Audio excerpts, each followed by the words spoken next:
Caution is advised.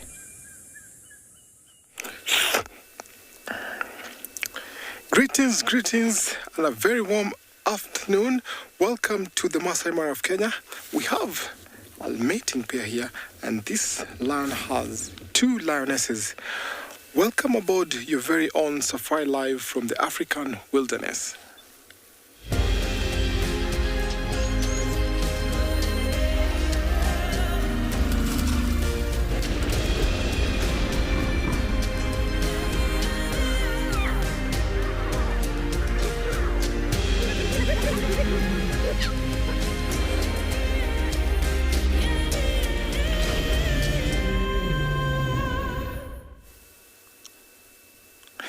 Good afternoon, everyone, and a warm welcome to the Masai Mara of Kenya. We have a lioness by the name of a lion by the name of Olashe with 2 lionesses here in the Mara. My name is Tim, and behind camera we have Big James. Look at this. The weather is super nice, 30 degrees Celsius. It's warming up. These lions are in the shade, and interesting thing, he's been mating 2 lionesses. How interesting is this? Look at the one just rolling over there. He's just mated him. And the one to the right will come and also mate with him. These lionesses are from the Olololo pride, and it seems like Olashe is having a very hard job here. Earlier this morning, we saw this mating, and I think it's just begun today. So this mating will only carry on for about 3 to 4 days. That is how long lionesses take before they can conceive, and the mating carries on for all those days. So previously, one of the lionesses, as we wait here, we will get to see her. She has the tracking collar. She looked like she was in estrus, and she was being courted by a lion by the name of Olashe. Sorry, not Olashe, but Splitnose. Splitnose, aka Bob Marley, was courting her. But for 2 days it carried on, and we thought that she might not be interested with him. And then today we came across this guy here. Seems like he came over and kicked out the big male by the name of Bob Marley or Splitnose. It's a very tiring job, so that's why they're out here in the shade. It's too hot, about 30 degrees Celsius or 80 degrees Fahrenheit. So lionesses will split up from the pride and then go mate, and then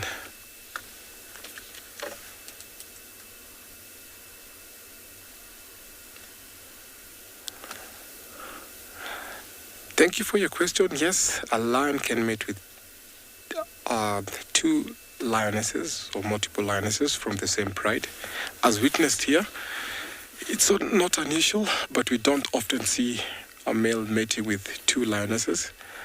Yes, it's happening. These lionesses are from the Ololo pride, and yes, they're mating with 1 male over here. How interesting is this?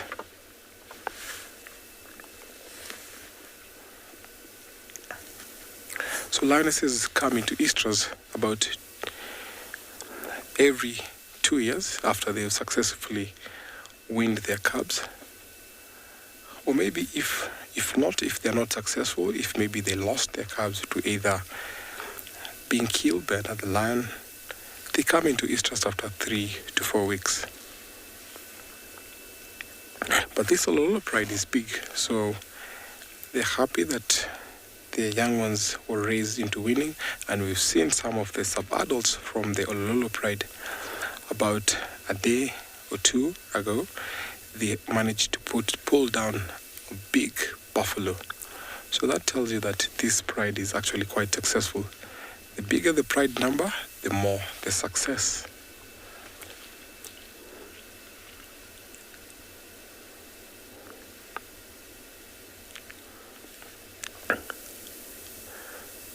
That is super interesting. Now the lioness with the collar is approaching Olashe.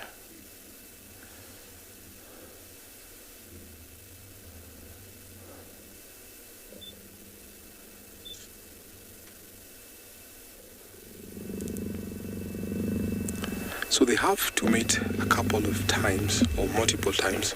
This induces ovulation. And of course, the male that is mating gets to be the father of the cubs by mating multiple times.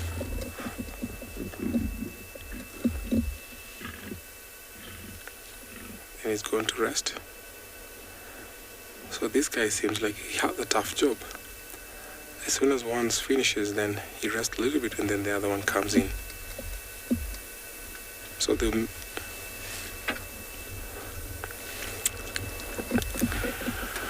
we're going to wait here for a little while, and once we do that, let's take you over to another safari vehicle.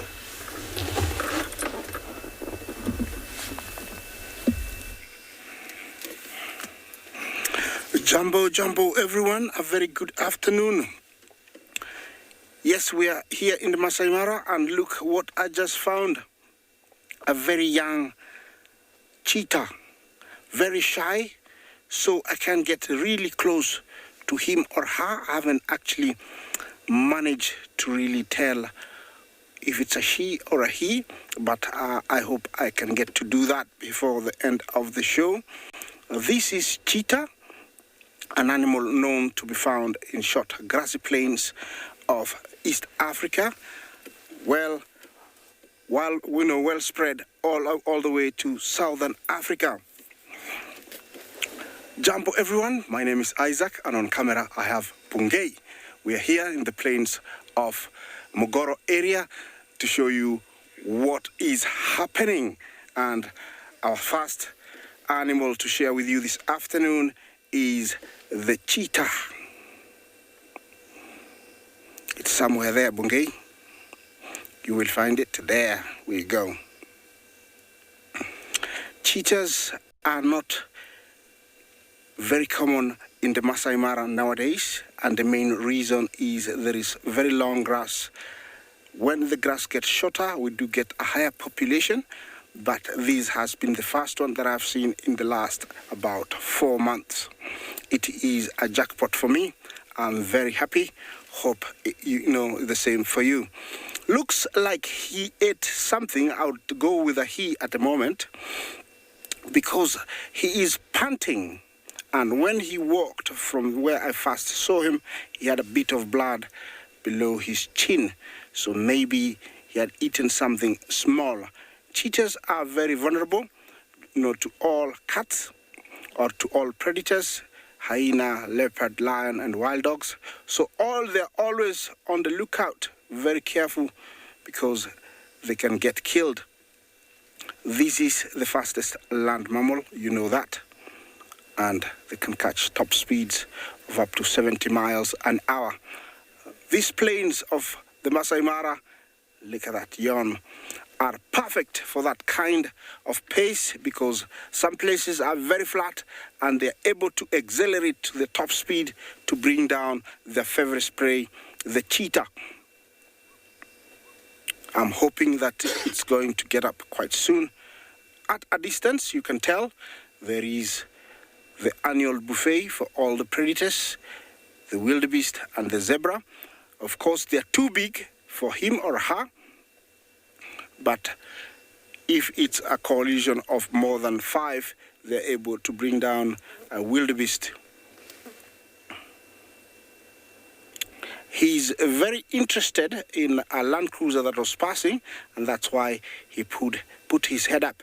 If you look below his chin, you can tell there's a bit of blood, and I think he ate something earlier on. Looks like a very young one and very shy. I'm gonna stick around here. Let's see what other live location has to offer.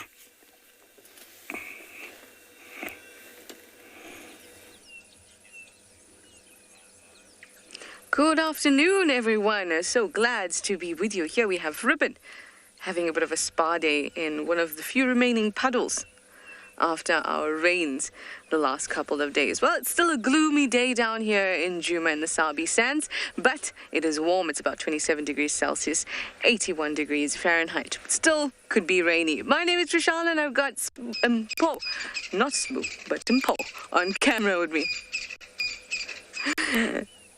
So we are thinking, besides the fact that we've got our hyena roadblock, that we wanted to head south and also check out the hyena den. But obviously, Ribbon is not there. She's busy here lying down in the mud. Lovely reflection. The hyenas love to do this. You see it quite often. They'll find a nice little spot of mud or water like this, and they just hang out there, just for a bit of a relaxing day, especially if you've got two cubs that run around as well as other little ones at the den. You would need a break every now and then.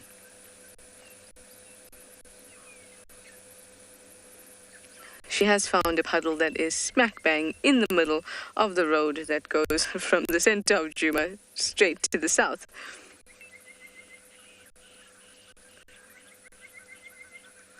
She's just letting everyone know that she's the queen.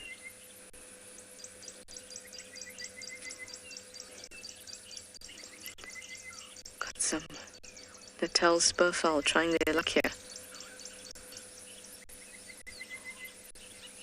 Sometimes they can get very scared if she moves. It's a little bit entertaining.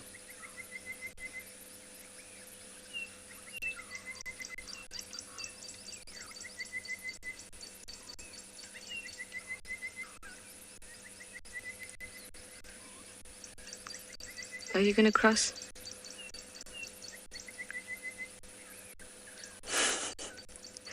You both made it unscathed. Well done, spurfowls.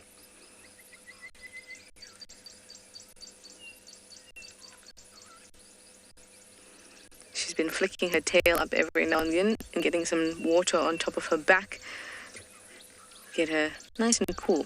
Like I said, it has warmed up. A bit of the road and other areas have dried up a little bit, but we're expecting rain the next few days too. I'm going to try and go around her. Hopefully I'll be able to. And head to the south and see what we can find around Twin Dams.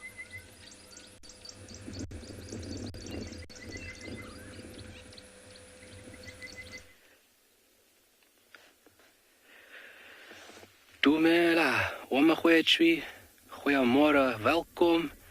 Welcome to Tswali Kalahari. Got a big surprise for everybody today, this afternoon. Good afternoon, my name is Kyle, and behind camera is Glenn. Give us a thumbs up there, Glenn. Good afternoon, everybody. What a surprise we have in store for you guys today. Look at this brand new additions. Brand new little lion cubs. They were located this morning by part of our guiding team, and they're still currently at this den site where this mom's got them hidden in and amongst a big shepherd's tree. Obviously a lot of shade for these little ones and a lot of cover for them to hide in between the tangled mess of the branches when she goes off to hunt. But how cute is that little thing? Busy taking a little afternoon drink, and we thought because of this morning we were just birding, we thought we would find some mammals for this afternoon. Wow, how adorable. So it's the first time that I'm seeing these little cubs. Seems like she's had 3.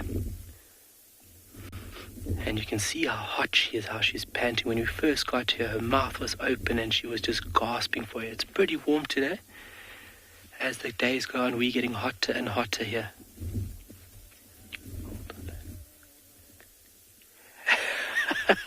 Jenna, cuteness overload.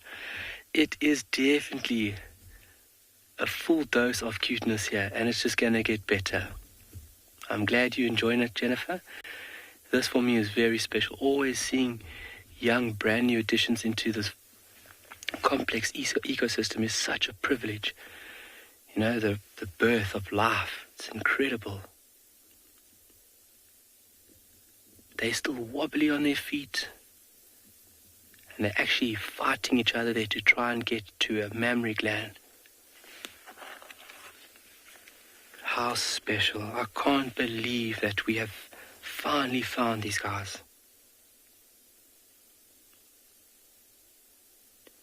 Yeah, so a toasty 28 degrees Celsius. So that's why this female is panting so hard and she's laying in the shade. Or a nice 82 Fahrenheit. So it is fairly warm today. And warmth isn't a worry of these little cubs. For all of our kids out there, I hope you're enjoying this. If you have any questions, please let me know. Kids questions at WildEarth.tv, or at the rest of everybody, hashtag WildEarth or at FC. Any questions or comments, please don't hesitate. Oh, a little bit of a tussle going on. And moms at this stage need to be extremely patient. They've got the world of patience. Those cubs will bite and play and run over, and she will just take it all in. It's in her motherly duties. Once again, these little ones being provided everything that they need. So, me to all the mothers out there, I salute you. Thank you for being mothers. Unbelievable.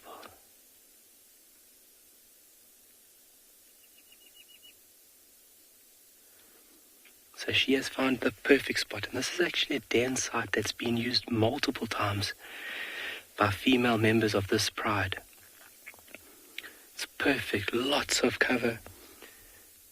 Glenn, can we get an outward shot there? So just look where she's got these little ones stuck away. Beautiful old shepherd's tree. And you can see how those thick branches are tangled in with each other. How amazing.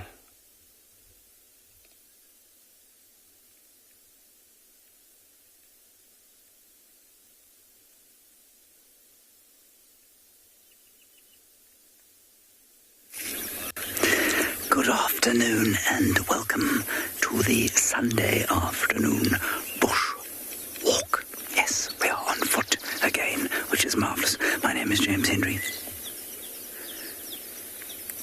On camera is BK, the biceps. He cannot show you his thumb because he's holding the camera. And we are talking so quietly because there is a herd of elephants in front of us. And I think that this herd of elephants could be aware of us because the wind, unfortunately, is blowing directly from us towards the elephant. And so we just want to try and stay quite careful. I'm just going to move a little bit down this way, BK, because there we go, there the others are. Yeah, no, they're definitely aware of us. You can see how the one second from the front turned, lifted its head up slightly.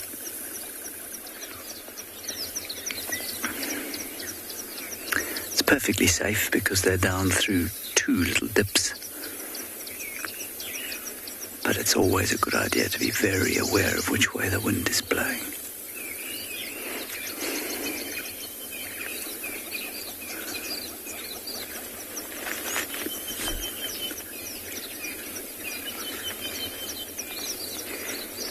So special to be on foot again, and especially with elephants.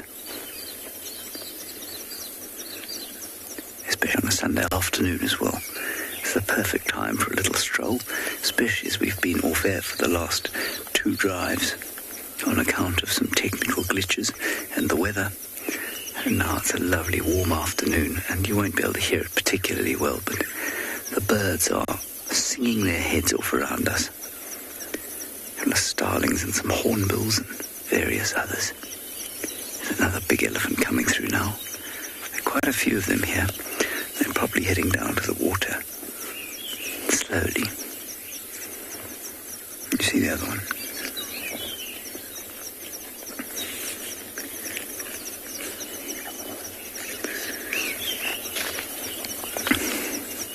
Yes, Rosalind, elephants can attack you on foot. They can attack you in a vehicle. They can attack you on foot, they can attack you in a tent, they can attack you anytime they feel like it. The question is not so much can they, but will they? And what is the likelihood of them attacking you? And the answer is, as long as you stay at a respectable or respectful distance and you try and view them without them knowing that you're even there, then it's pretty safe. Even if they were to come to see us, at this distance and with the topography like it is, we'd be perfectly safe. But I wouldn't go any closer than this with a cow and her calf like that and with the wind blowing straight towards them. If the wind was coming from the other side, I would probably go down through here and up onto the next little ridge, and we could probably then watch them without them knowing that we were there. But they're aware of us, definitely. They keep looking, lifting their heads and looking slowly this way. They're not going to come rushing this way, but they know that there is some human around. A nice little one there. They're certainly not freaked out by us by any stretch of the imagination, but I think that they're aware. The other thing to keep doing is just look around, make sure that there isn't anything else close by.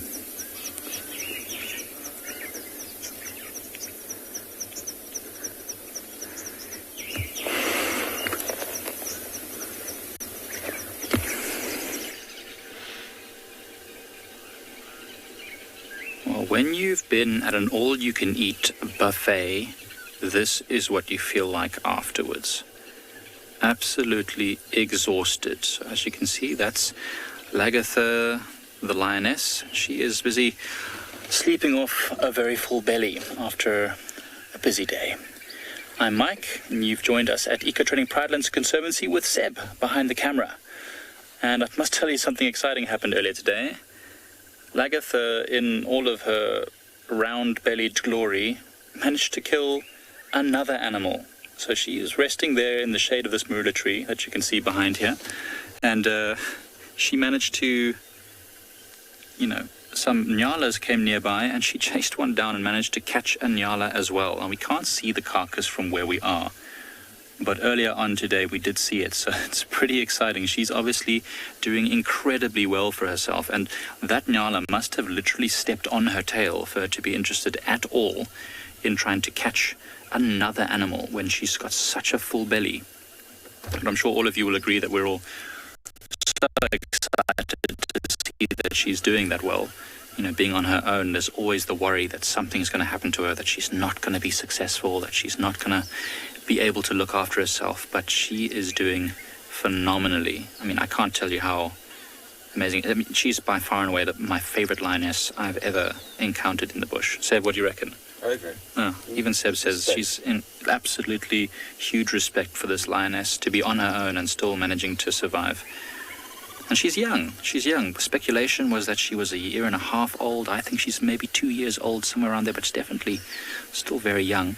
And she's doing phenomenally. Look at that belly. See how she's panting heavily. It is quite a warm afternoon. It hasn't rained yet, maybe rain tonight. And because lions and other animals which have fur like this can't sweat, they have to pant heavily in order to get rid of the hot air that's in their, the heat that's building up in their bellies from all the digesting of the meat. So she's panting to try and keep herself cool, sitting in the shade. Well, there's not really going to be much shade, to be honest, but it is a bit cloudy. So she's just lying down on the nice, cool, wet earth, trying to keep as cool as possible. And you can see how well camouflaged she is. She's very pale, in the screen, but I can assure you that lying in the bush, when you're walking past, driving past, doing whatever, it will be very difficult to spot this lioness.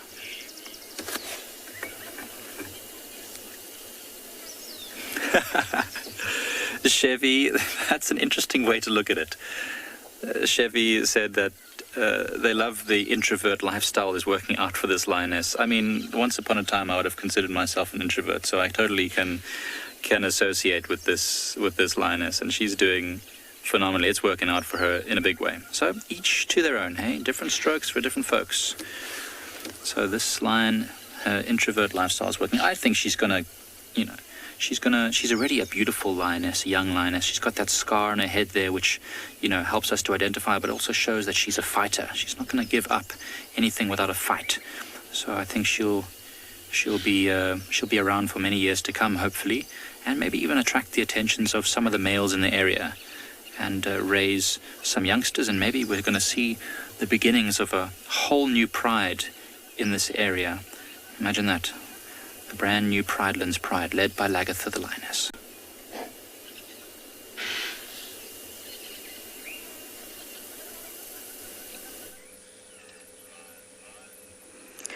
Look at this. We found a lovely sounder. Some warthogs busy grazing on some fresh shoots that have come out.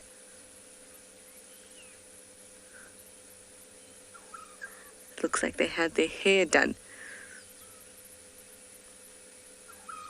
It's so wonderful to watch them. We're actually quite a distance away, which is why it's possible.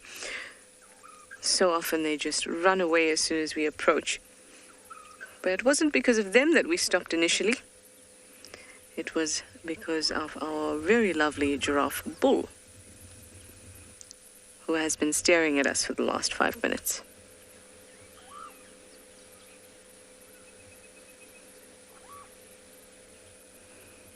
Hello, you.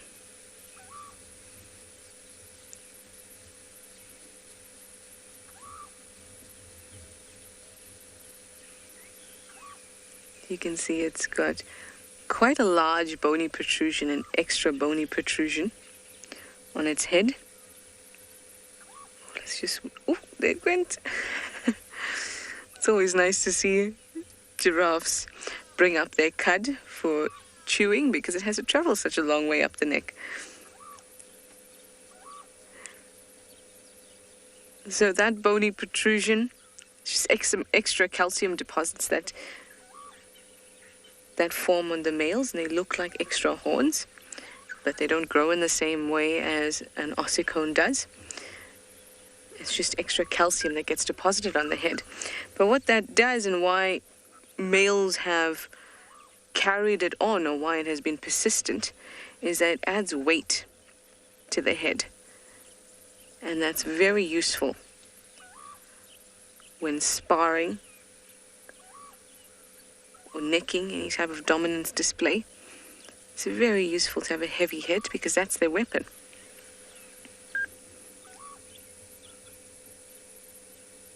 And having these extra deposits definitely add some weight to that.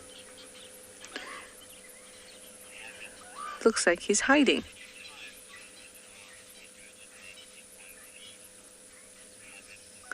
Hammond, that's a really interesting question. You'd like to know how many times the giraffe regurgitates in each feed. It will constantly have food in its rumen, ready to be regurgitated. And that's why you'll find with herbivores, ruminants, they're constantly eating, even herbivores that aren't, but they're constantly eating. They got little piglets. It's very sweet. So it will be regurgitating for as long as it feels comfortable. There's no period in which it stops. All that's continuously digesting. The food that's been chewed up will be swallowed and be digested, and the other food that needs to be chewed will be sent up, and at the same time there'll be other food that has not been digested or chewed at all that they'll be picking off the tree, which will go down. So it's continuously happening. So it's hard to say how many times it will do that, because it's continuously feeding.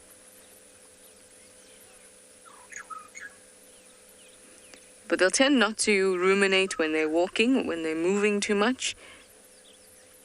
And when they're not feeling comfortable, off they all go.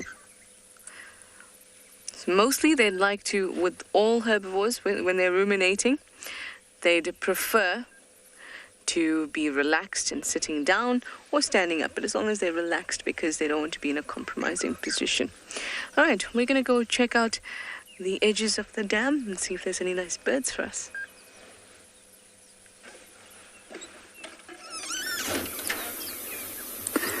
Now we found another herd of elephants, but on our approach to the herd of elephants, we found this rather enormous hive of African killer bees. They are not, of course, African killer bees, they're just bees. They're just honeybees. The notion of an African killer bee is very much a sensationalized one of the press. So this is just the African honeybee, Apis mellifera. And it has got a lovely, very secure hive in what is an old knobthorn tree. And it's got 2 entrances. And I've no doubt they're making some delicious honey inside, but I have absolutely no desire to go and take it out. But as I was watching this and thinking to myself, how on earth would you get the honey out of a hive like this? I was reminded of the amazing sequence on that Human Planet documentary where there's a pygmy man in the forests of Central Africa that climbs into a tree and doesn't seem to make much of an attempt not to be stung by the bees as he takes out the comb. So quite remarkable sequence.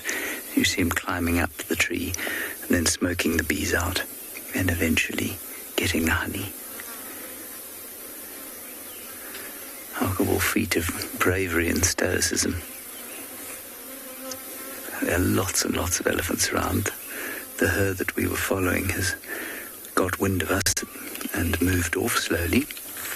And we'll just walk around this termite mound here and see if we can see the rest that are coming along. You might just be able to see a grey shape through the bush there. And all I can hear is that animal is feeding. Unfortunately, this drainage line that we're walking along this dry river is precluding our walking around the elephants, but it's also keeping us safe because they're all the other side.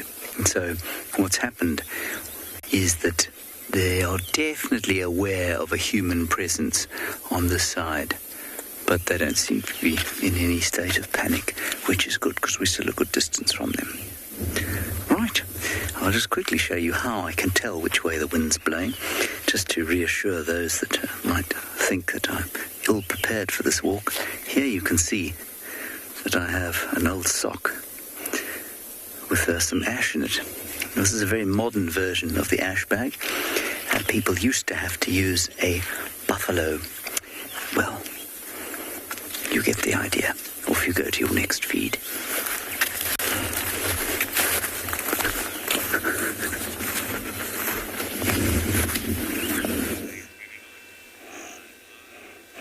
Well, from the walk and back to our resting cheetah.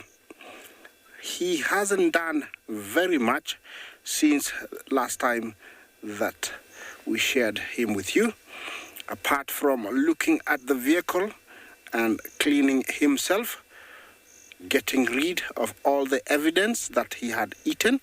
I'm going with a he because of the size of the head. The head, tells me it's a he, but, I can be corrected later on. This is an animal that is threatened all over the world. They have, we have less than about maybe 3,000 left, in Africa. So they are very, very few. To see one is what I call a jackpot. This guy is resting after a meal, very much like dogs and cats lack sweat glands. All heat is lost through the mouth, and that's exactly what he is doing. Because he is very vulnerable, or they're very vulnerable, every couple of minutes they have to put their heads up to take a look and to make sure nobody is approaching. Other predators will actually get rid of them. They have no territories.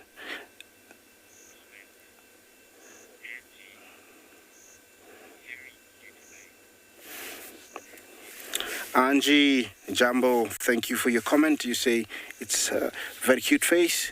Yes, indeed, it is very cute and handsome at the same time.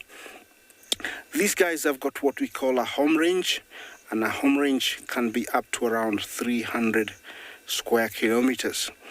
And proof of that, some cheetahs have been seen here and then disappeared for many months, and then later on they are seen somewhere in the Serengeti, which is a very long way. It is important for them to have this kind of, territory, so that inbreeding is reduced, which is the biggest threat facing them at the moment. Is that with the loss of habitat, it has become evident that sons from them are mating with their mothers, and daughters are meeting with their fathers, so weakening the gene, and when a disease hits them, it really killed them. A few years back, I saw that when they were really affected by mange, and many of them, died.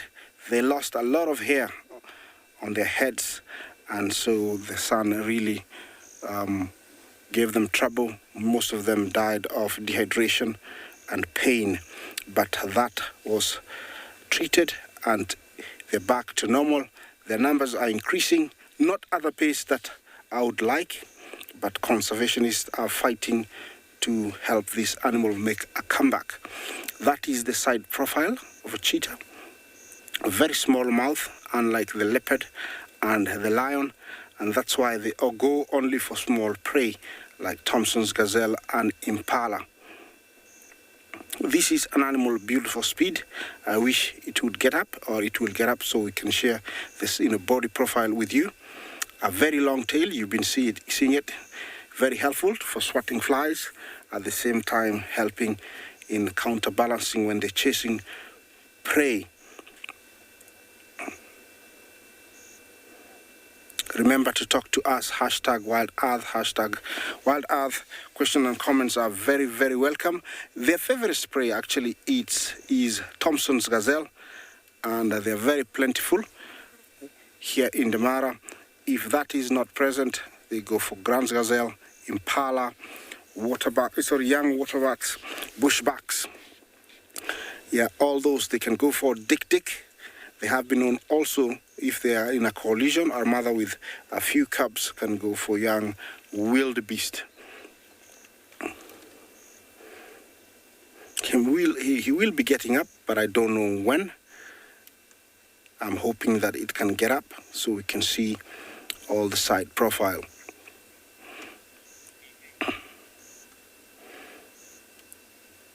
Yes, I'm going to stay here for a little bit longer. Hopefully he'll get active and we can share him again with you. But while I stay here, let's see what's happening in another location.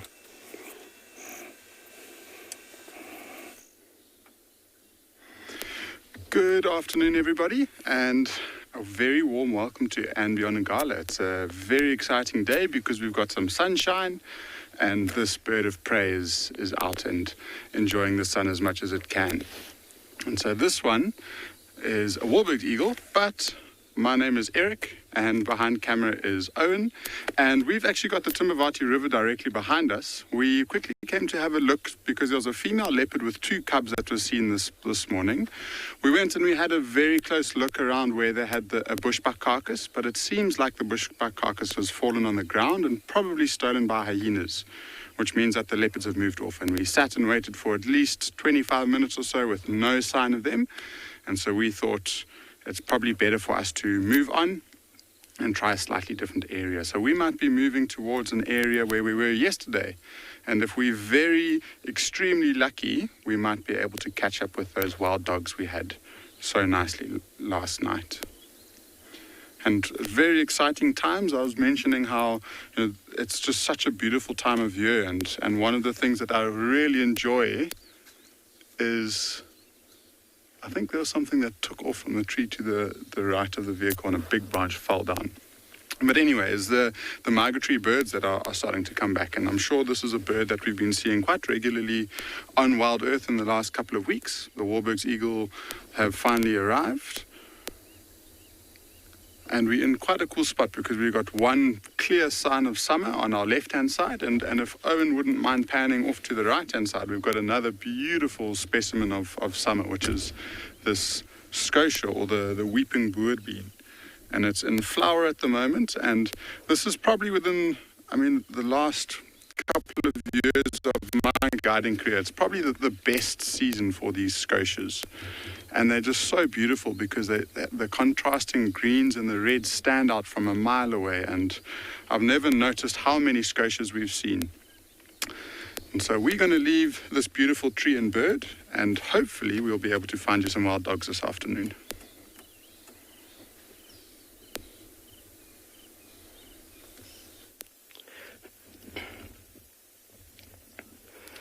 It couldn't get better as an afternoon game drive could go. Excuse me. We've got a slight bit of cloud cover, which makes things a lot more comfortable for us and for these little new additions. They've just had a little feed of milk, and it seems like they're just starting to settle down. Typical of young animals, they feed, sleep, and play.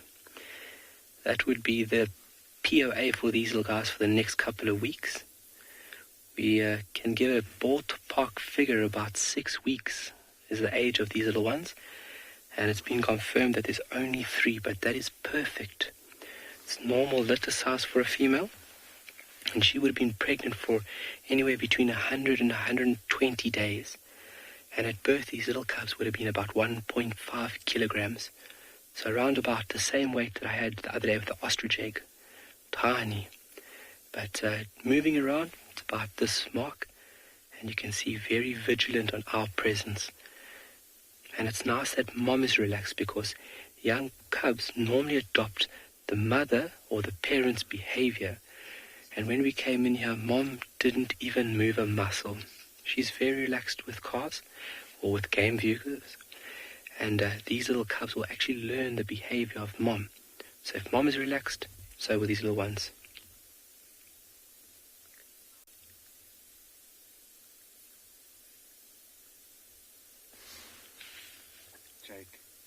Jake, 3 new pop stars. 3 new pop stars. Sorry, I had a bit of difficulty hearing there. 3 new pop stars, yes, definitely. When there's new additions like this, it's always a privilege to see them. And how nice of this female to let us do so. And then also just their behavior is super curious, inquisitive. It's just really, really nice to be with young cubs like this, because they're very playful after their little snoozes and very entertaining. So we could sit here for hours watching these new little pop stars. Amazing. I can't believe we are sitting here with these little cubs. So still utilizing milk that's been provided by mom.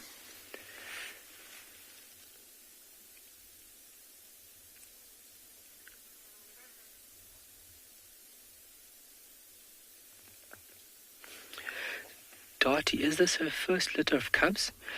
This female, no. This is not her first litter. She's had multiple litters. She's well into her years. She's one of the older females within this pride. She's over 10 years of age. And she's very experienced when it comes to looking after and ensuring the safety of these little ones, because they are at a very vulnerable period until they get adopted into the pride. They're still in a bit of a tricky stage when they get adopted into the pride. That's why the female hides these little ones for the first couple of weeks, is to ensure their safety, because older cubs, if they are in the pride, things can get a little bit rough, with older ones. But this is not her first litter. So experience would be an upper hand to ensure these little ones reach maturity at a strong, steady pace. And she's used this den site before. When I first got to Tswalu 2017, I actually remember coming down here. It's a very prominent low-laying camel thorn, and it's perfect to stash little cubs away. So she'll remain here for a couple of hours. She has got a big belly. You can see in picture now, you can see how her belly's raised on the left-hand side. In the middle, it's raised. So she has fed recently. So she'll remain here for another day or so. And then when she's running low on reserves, she will then go off and hunt and then return back to these ones in a later stage, just to groom and then feed them again.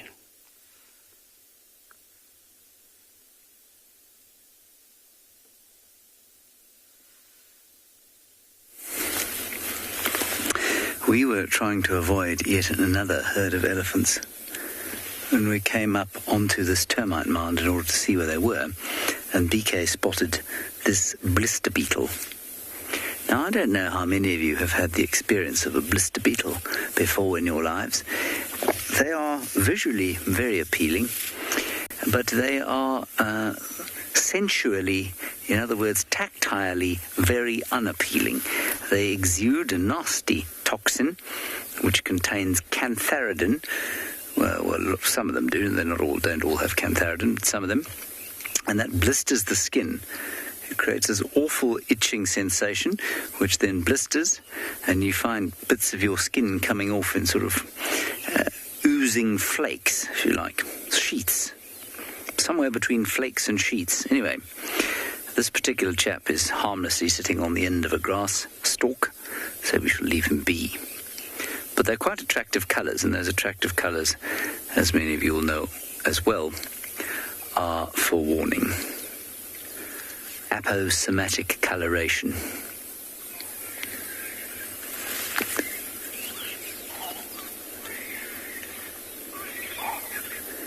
You might be able to hear that squealing noise. I don't know if you can hear it. There's a troop of baboons having a Sunday afternoon set to, which reminds me of a rather nasty story that, again, BK witnessed this morning. And unfortunately, it involves a squirrel and a monkey. And it was nothing short of a murder, where the monkey literally caught a squirrel, tore it to pieces, and left it alone. It really did drive my estimation of monkeys down slightly. Now, I can see the elephant. BK, do you want to come up here? Do you think you'll be able to? Or do you think you'll fall down? Do you want to give me your hand? I mean, you're a heavy chap. I hope you don't pull me off. Jeepers. So the elephant, it's now moved again. It's down through there. I can see two elephants at the moment, but I'm not sure that BK is going to be able to get into a position to see them. Can you see any? Just slowly kind of wandering, floating through this grey vegetation. Anyway, we'll sit here for a little bit longer and see if we can see them, and then we'll press on. Maybe we'll find those baboons.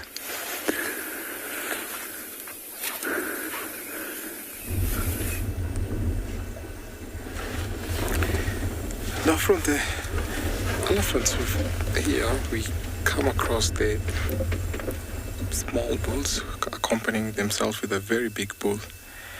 Now, these bulls, we always see them in a bachelor hut. These are 5 bulls that I've always seen them around here in the Mara. Seems like they're drinking, enjoying the drink there. They've come from a long distance of grazing. I see them drinking there. The water is so nice and cool, coming from the hills over there. They're so clever. They come to the uplands where the water is not polluted or maybe dirty, because it goes through a filtration process going through the sand. So the water is much clear, as you can see when the elephant is putting on some water in his trunk. See, the third elephant there is drinking also.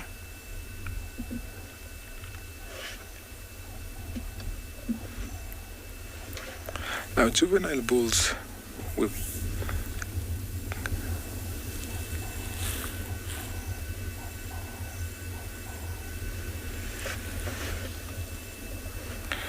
Thank you for your question.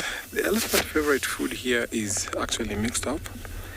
They come from grazing to browsing on leaves and twigs. So depending on the availability of food and where they'll be walking, so food keeps on changing. We find that there are places where it's short of grass, so they tend to eat on leaves and branches and twigs. And then when they walk to the marshes, so generally their favorite food here is mixed up grasses and also leaves from the branches on trees. So they have a variety of trees here, so they enjoy having that as well.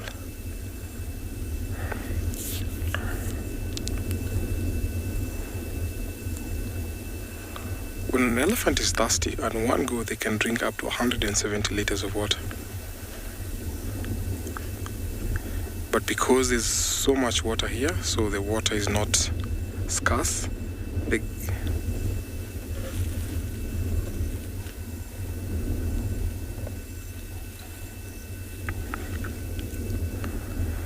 so we have the savanna elephant here, we have the forest elephant, and we have the Asian elephant. Of course, there's different in sizes.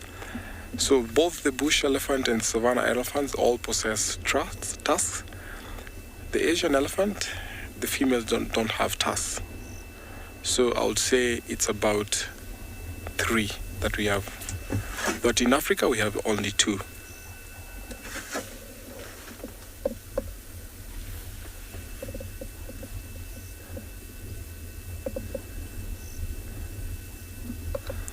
See how they're flapping their ears to cool off? Well, the one is actually mud bathing, throwing mud on its body. The one in the middle there, actually throwing the mud on his belly, while this other one is still enjoying the water. So the 5th one is yet to join this herd. So elephants are definitely not territorial. They cover home ranges. So when juvenile graduate into adulthood, they'll walk out of their respective herds and they walk to join older bulls unknown to them. So they'll associate themselves with them, accompany them wherever they go. And these bulls, like this one walking close to us, seems like he's a little bit bigger than the rest.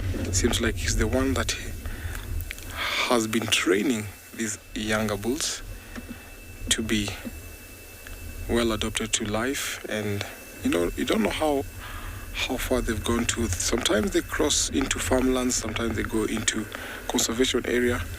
So their life really is so much dependent on the big bulls.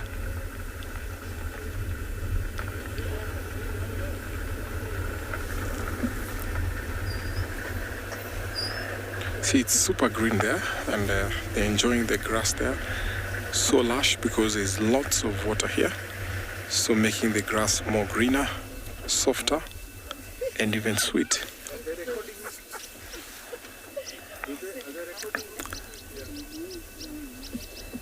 See how he's going to pluck the grass there and then dust it off a little bit as they carry on.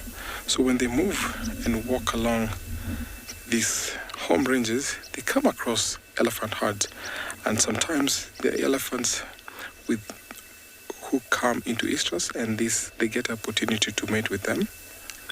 But not often that we always see the large bulls associating themselves with the herds.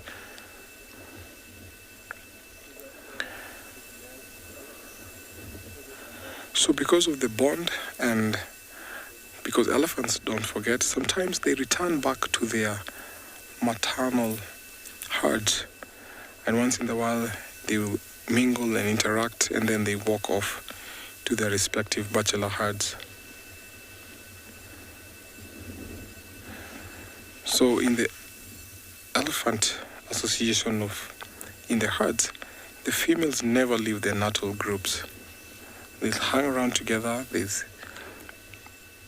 until they get older and carry on and give birth to lots, depending on how well the environment they live is, and the population gets to increase. And sometimes you find that the herds split up.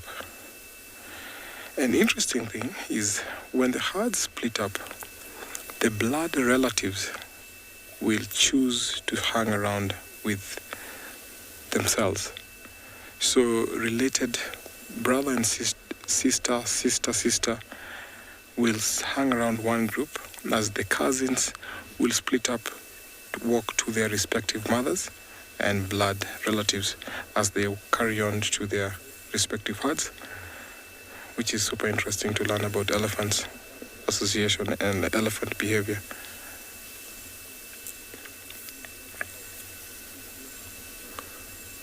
So these bulls walk long distance. So one day you might see them here, the second day you see them about 40 or 30 kilometers away. So making them nomads. You find them walking from territory to territory. So as you sit here waiting for the fifth elephant bull to come, we're going to send you over to another safari vehicle.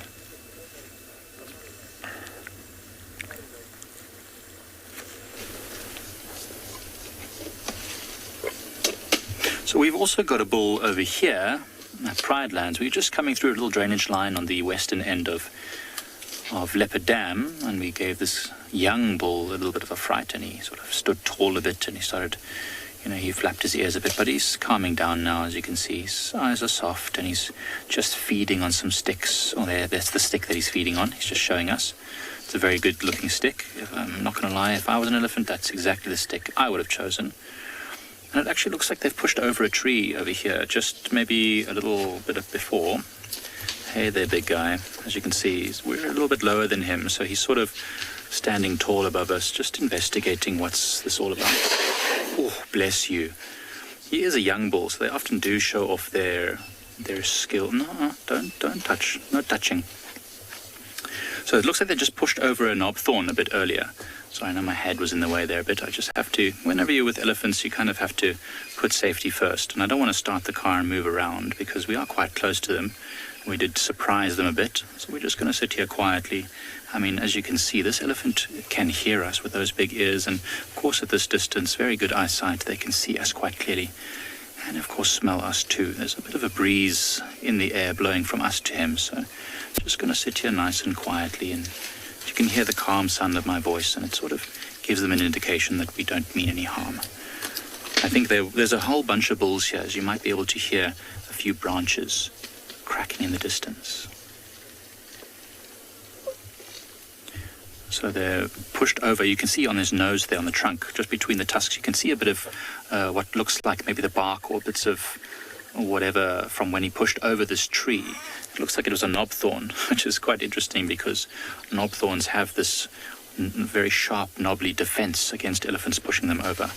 But this one obviously did manage to get past that defense, and they pushed over the tree. You can see on the right-hand side of the screen there, just feeding on that knob thorn. There's another elephant busy eating the smaller branches. So interesting. It's very dry still. We've had a lot of rain, so it's actually wet, but it's not green yet. There is a bit of a green flush happening. Lots of the grasses are starting to come. Oh, there's actually a bit of green right in the middle of the screen there on the branch. I don't know if it'll be easy to focus on it. It's very messy and branchy, but there's a little bit of green right there. Can you see that? That is what the elephants are after. I think that was a question from Warren, and I think he was asking, sorry, that we're in a bit of a dip, so the comms are not great, but I think he was asking how can an elephant eat if it doesn't have a trunk? That is something that would be quite awkward, I think, for an elephant, because of course they use the trunk in many different ways. But if, let's say, an elephant did lose its trunk, like right by the tusks there, it would still be able to eat, I mean, it would just have to feed on stuff that was low enough to put directly in its mouth. It would just not be able to use its trunk to pull things and lift things. It would have to feed directly at mouth level, so to speak. I've never seen an elephant with a trunk that short, but I've seen many elephants before with pieces missing from their trunks. And they seem to do just fine. They just adapt their behavior to survive in that situation. You see it in many animals, including humans. When a person is born without or loses a limb when they're quite young, they're able to, change their behavior in order or use different methods in order to get the same jobs accomplished. Maybe not with the same amount of ease as another elephant, which had a full trunk, but certainly in a way. I mean, you've seen Limpy. You've all seen Limpy, the elephant bull, who's got his back, I think it's a back right leg, is much shorter than his left, and he's able to keep up with the elephants absolutely fine. He's feeding and he's doing all of the things just as an elephant does. There's the other young bull that was feeding on the knob thorn that was pushed over. It's just heading off now. You see, that young bull did obviously decide that whatever we weren't causing him any trouble, and we were just sitting relatively quietly, and now he's moving off. So nice to spend time with these animals, and you have to respect them because they are very... Is that a bull? That actually might be a cow. No, I think it's a young bull. It's very difficult to tell. But certainly you have to respect these animals, as even when it's a young bull, can still cause a lot of concern if you don't treat them with respect and, sit quietly and allow them to move past you without blocking them. Spectacular to watch them walking off into the bush after a close encounter.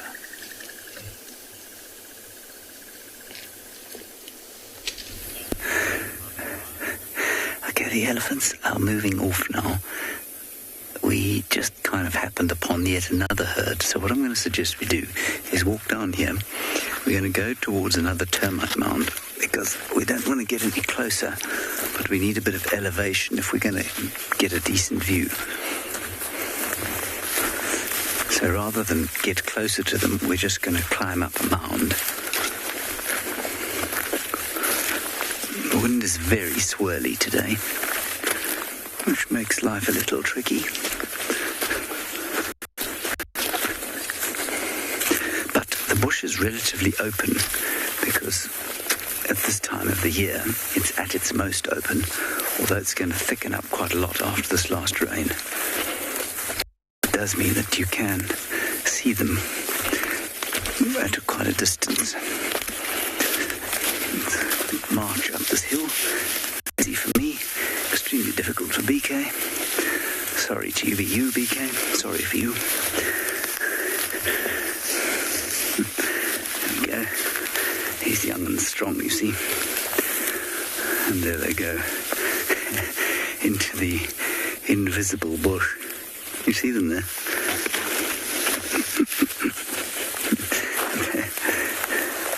They'll emerge shortly.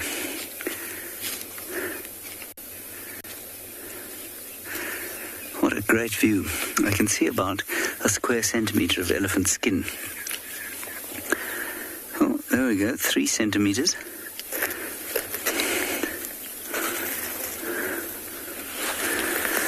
So although there are no leaves on the trees, the bush is still pretty thick, because 4 elephants just disappeared behind the bush there. Ah well, we still got quite a nice view. I'm extremely comfortable now.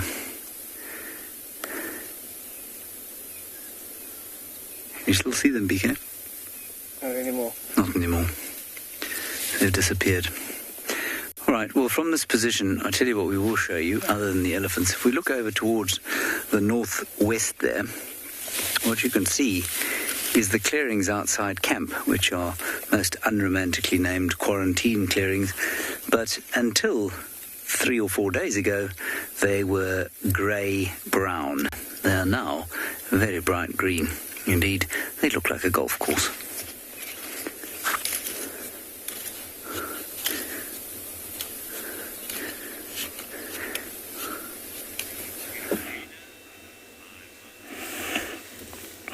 Yes, we left the cheetah because he was spending too much time sleeping, and came to see this beautiful topi. The little guy to the left there is a very young one, a few days old. I would give him about 5. When born, they have this tawny color, and then in a few months, about 2, they start getting blotches. Many birds are seen from the months of September to December. Many of them occurring in October, and this is evident. Something is really, really disturbing his nose. It's better to lie down and put the face down to get rid of the insects. Now, he's quite new to this world, So the insects must be very, very, very annoying. This is the toppy, and now we're going to show you some adults. These are adults, and over here is a big breeding herd. I can still say that we have very many that are still carrying the young ones, and they will be dropping them quite soon. This animal is found parts of Serengeti, the Masai Mara. The best place to see it is in Uganda. There you see them in their hundreds, and those dark markings are natural. Nobody actually painted them. Sometimes say they're wearing jeans. Yeah, that one at the back looks like she's gonna pop any day soon, maybe in a day or two. You can tell she's really, really, really pregnant. This is an animal that migrates, and their numbers range to around 10 to 20,000 during migration. And this group here looks like it's mainly females.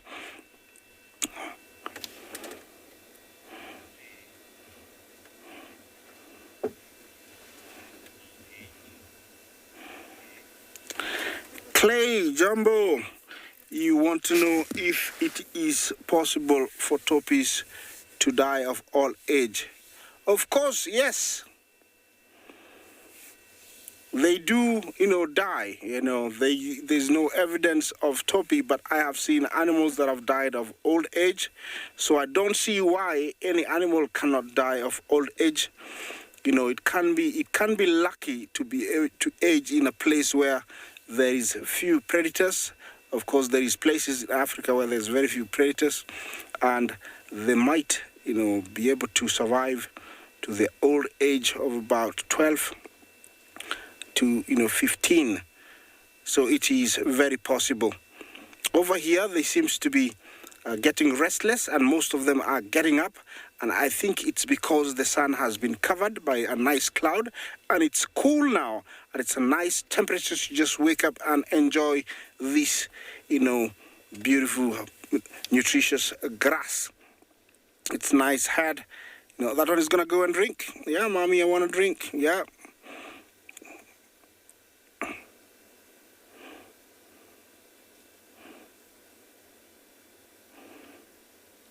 Yeah, stimulating that teat so it can, bring out as much milk in the shortest time possible.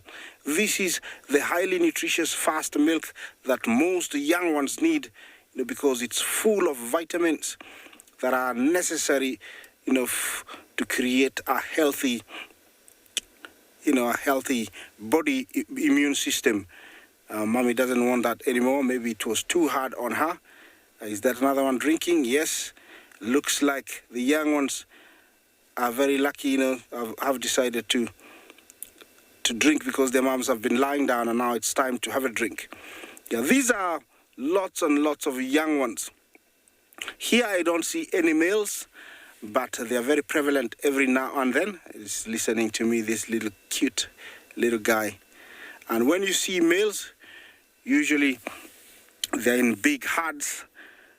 And during lacking, which is the breeding time, you find them forming...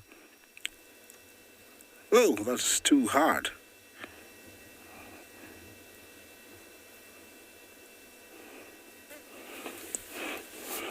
Yeah, it's really to stimulate that teat so that it brings out some milk in the shortest time possible.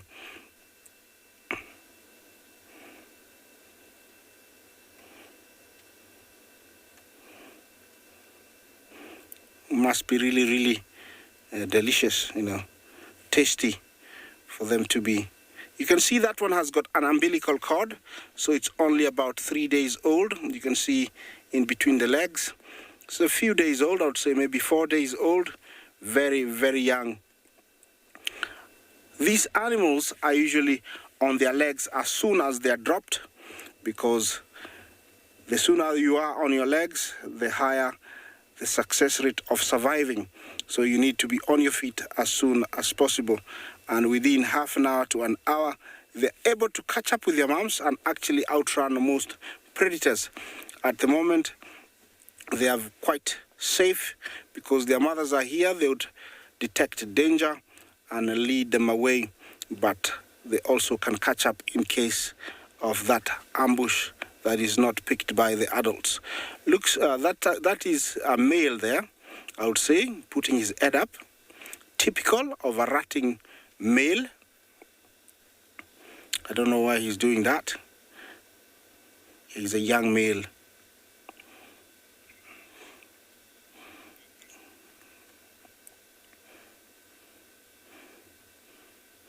Well, we're going to stick here for a little bit longer. Let's find out, what's happening somewhere else.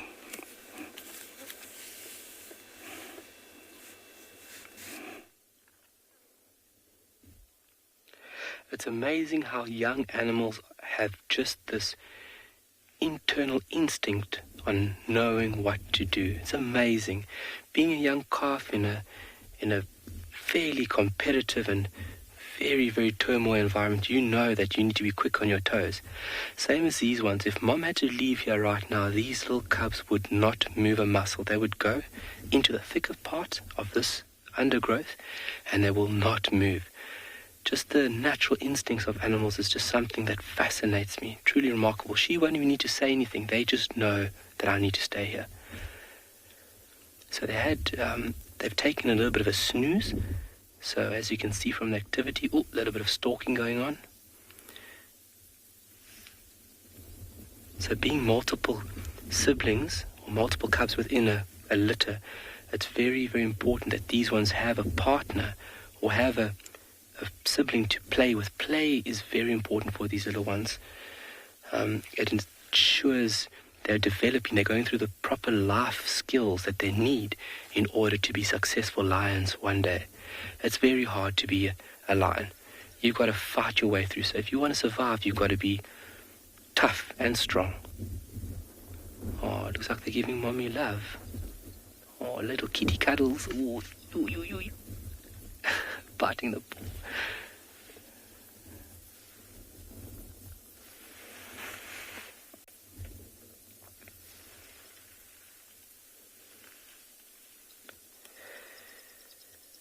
Emily, how much lion milk will a lion cub typically have a day?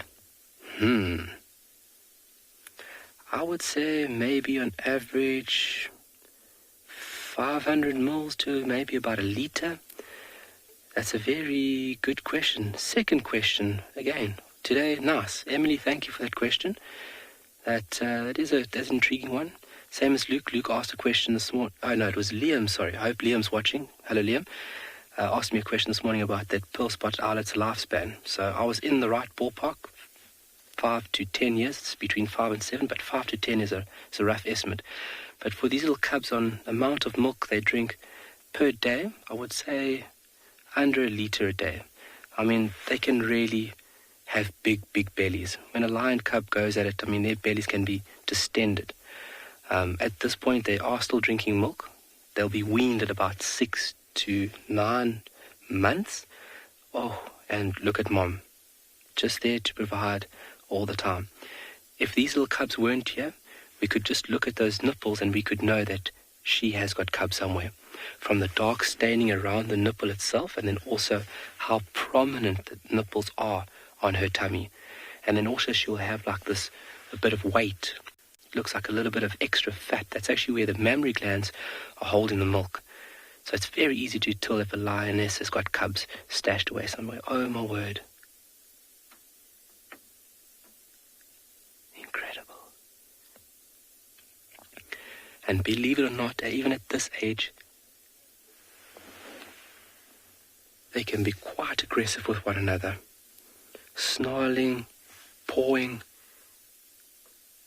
I've seen little cubs make noises that makes me a little scared. You think they're tiny, cute and cuddly. They will show you otherwise.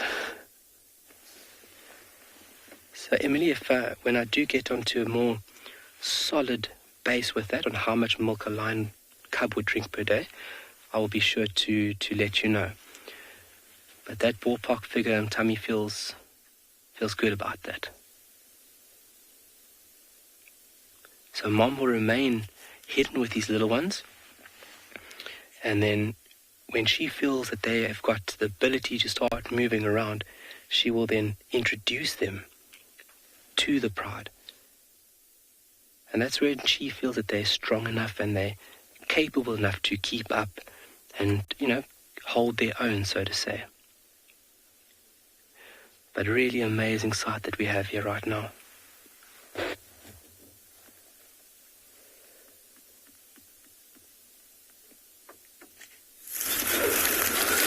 Now, I don't know what fate befell this poor little longhorn beetle. Well, I mean, I do. That's a really stupid thing to say. It's hanging dead in a spider's web. Of course I know what happened to it. But I don't know when it was killed, and I don't know what kind of spider killed it, because I'd have thought that most spiders would not be out just yet, but this web is definitely a fairly recent one. Where its owner is, I'm not sure. But I'm going to say that I think it's probably a bark spider, a small example that is on either side of the support thread here in one of these two trees.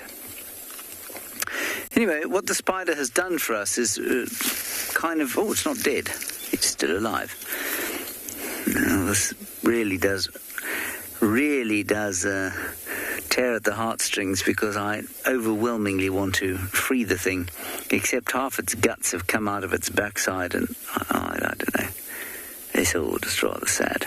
Anyway, what we can see, if you look carefully, is obviously the long horns, so the antenna that identifies it as a longhorn beetle.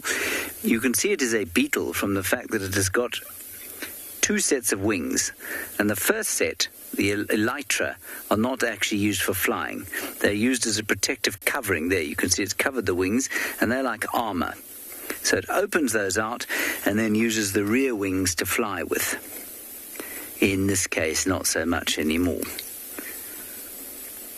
And so that's how you know that it's a beetle.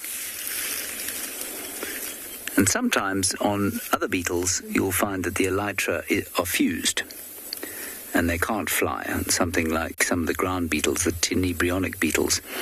I think this thing's actually laid an egg, and that's not its guts.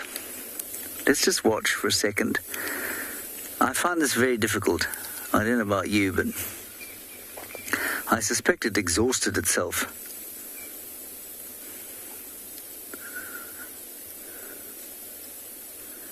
And is about to do so again.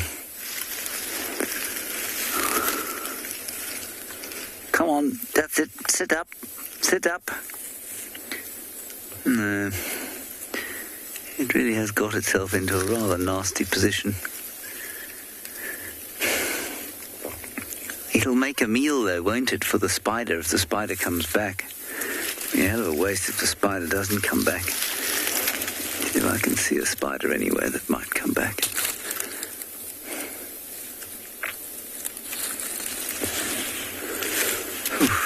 Dreadful.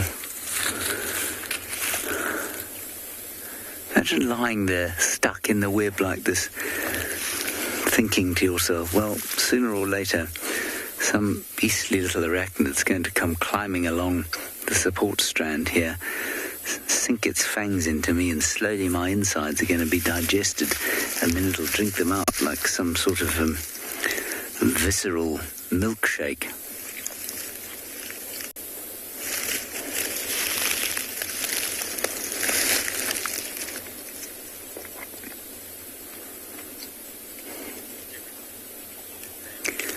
Many of you begging me to save it. You see, I know a lot of you are begging me to save it, but there are an equal number of you that are sitting there saying, if you save that thing, I will attack you on Twitter.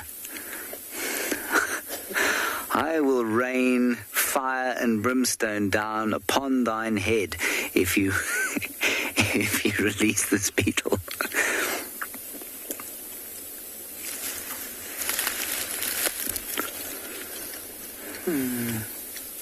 I can't watch it anymore, I'm sorry. I'm going to have to. There. Oh. Be brave. I hope that's your egg and not your butt. It's too late now.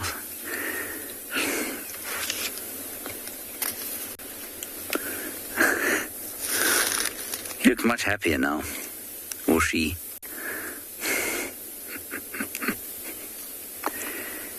Sorry, Spider. I apologise. I couldn't do it. It's now gone off onto to my shorts.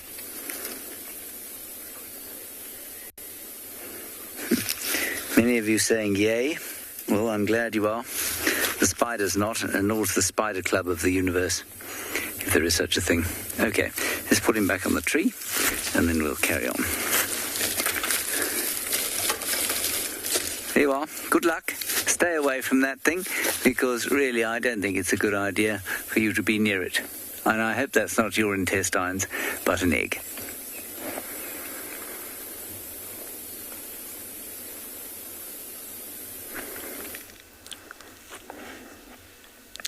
Sometimes it's nice when you see spiders. Out here we sometimes see very funny looking spider webs from the funnel of spider. And of course it will be interesting to find one here in the Mara. But here we have an elephant herd, so we have two separate herds. Now to our left we have a big herd as compared to the very first herd that we just seen. Now these herds will mix up when they are walking through these home ranges. Sometimes their home ranges overlap when they're walking over to find good pasture ground. And of course where they're coming from, it's a big swamp, so they'll mix up there, graze and drink water, and then in the evening, as right about now, they're slowly heading back to the raised area on the mountain. See, most of them have mud plastered on their bodies. This is super cool to see. Now, it's very important to note that when elephants have come across a water patch or muddy area, they will sprinkle water on their bodies to cool off. But one more important thing is that they need to mud wallow, because the wallowing in the mud will make them 8 times more cooler than spraying water on their bodies. Because elephants lose a lot of water through their bodies. A young one, like that teeny calf that you see, can lose up to about 2.5 liters of water through their body excretion. That is a way of cooling themselves. And adults can lose up to about 2 or 3 times. But when they come to a watering place, they will spray the water on their body. And as you see, most of them have mud on their backs. So plaster their body with mud, which makes them more cooler and can keep them for longer. Wow, that young one is really struggling to use his trunk. See, because he's not yet fully adapted to how to use his trunk, they sometimes kneel and pluck or grasp grass with their teeth. By the time that calf is about 2.5 or 3, he'll have already learned how to use the trunk. A little scratch on the ear there. You can see he already doesn't have the tusks. The one just in front of him is about, I would say, 2 or 2.5 years, because the tusks start developing when they're about 2 years old. You can also see that calf is actually the size of the mother's belly. So at that age, we call them the underwalkers. From the age of 1 below, they walk under their mother's belly. So we call them the underwalkers. So these matriarchs play a very important role raising this entire family. So it comes with about related sisters, cousins, and of course makes it become an extended family, making only the bulls leave the natal herds, and the females will always stay and stick around with their mothers forever. See how that elephant is flapping there, the one to the right. Interesting. By trapping cool air between their bodies and the ear, they are able to cool their blood within the vessels in behind their ears, and which of course is helping the elephant to cool off.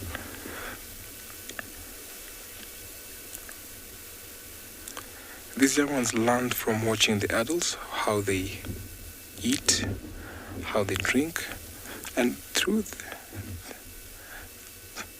Through this entire time, they will learn that by, of course, the course of time when they walk back and forth to the grazing grounds, water, and all that. So as you watch these elephants slowly grazing, let's take you over to another safari vehicle.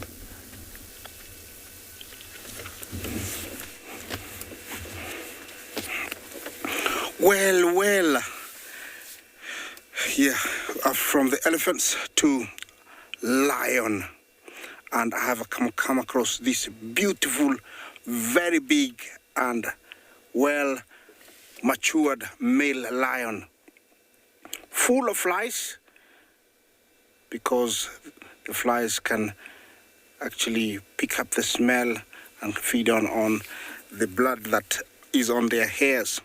He's quite a big guy, looks like he hasn't been very well, and I think this looks like Blondie, and he has walked quite a long way from last where he was seen. I saw him yesterday morning and he was quite a long way, and again today he's very far where he is, and I think he's doing his last bit of life. I don't know how old he is, but I would guess he's about 10. He's very displaced, depending, looking at where he is at the moment. He's quite a long way. I don't know why he's doing what he's doing here. Looks like he ate something, and that's why the flies are here. Lions don't have a very good life towards the end because they are attacked by younger males for territorial purposes. Usually, if they don't have a coalition male or males, they end up, wandering by themselves and living a very bad life. Sometimes starving to death because they cannot hunt. They're too slow. They end up scavenging, following hyenas and feeding on hyena carcasses or whatever they have killed. Sometimes get attacked by those hyenas and, get killed. And this guy looks like, he is in a very bad shape if he's going to stick around by himself. I have seen one that starved to death, and it is true, they could starve to death. Over here, once you lose your strength, it means you're doomed. He still looks very, very, very healthy, but I don't know for how much longer once the wildebeest and zebra are gone. He is fast asleep, as you can see, and that is what best they are known for. They sleep for a very long time during the day. In the last few months, there have been, very strange dynamics of lions going on in the Mara Triangle. And since I came about 2 months ago, I have seen very many lions in and out of this area. Yeah, look at that paw. That's so cute. I think the flies and the insects are disturbing him. They get too much on that face and he has to shoo them off. Well, I'm gonna stay here a little bit longer. Let's see what one of our other guides has for you.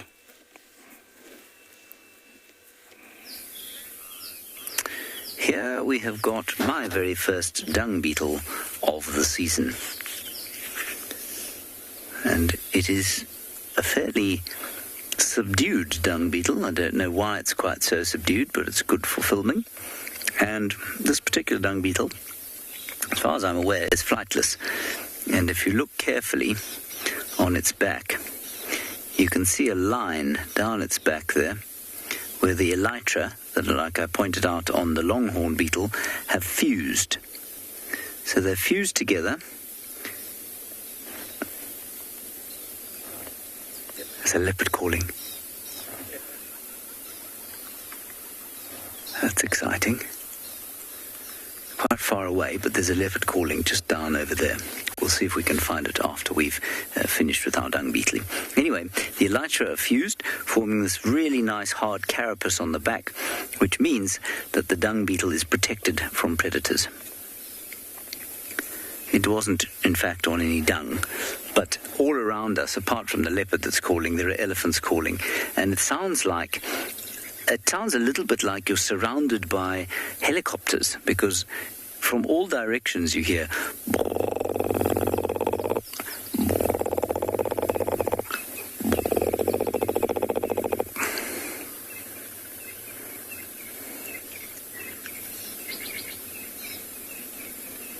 There he is. Isn't he a good-looking fellow? Now we must just try and get hold of Trishala and tell her to go and have a look around where that leopard was calling. Doesn't sound like it's too far from the dam near camp. Good. All right. Well, you, Mr. Beatley, can go back over there, and we'll go and see if we can find ourselves a leopard. That would be fun.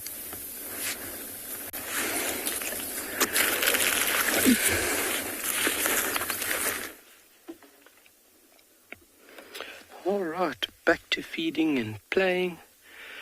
Just to get back to Emily's question, Emily, I'm just sitting here trying to think about it. I'm just going to think practically at this stage of their lives, a couple of 100 mils per day, and as they get older, that would progress. It's when it comes to age, isn't that, we try and put so much into our hard drives that every now and then we get stumped and you're like, oh, okay. So a couple of 100 mils at this stage, and increasing as they get older. These little ones are solely dependent on milk for right now. It's all that they would be utilizing for this given period. The eyes still have like a bit of a bluish tinge to them. And really special to sit here in the pristine and very quiet landscape of Tswalu and to be able to enjoy this sighting with you guys. So when she feels ready with these little ones, she will introduce them to the pride. And an amazing thing about lions is that they actually come into estrus roughly at the same time.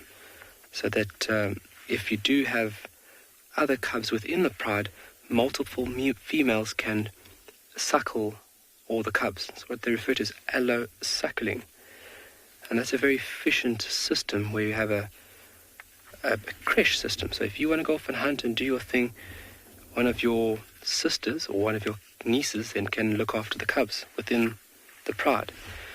And this period of suckling would last between 6 and 9 months, where they'll be utilizing milk, and then they'll be slowly introduced into meat, and then it's everybody for themselves. Even at this stage, it's still every cub for themselves. Lions have a very tough life, going onto a carcass, and if things are tough in the environment, mom would actually eat before the cubs.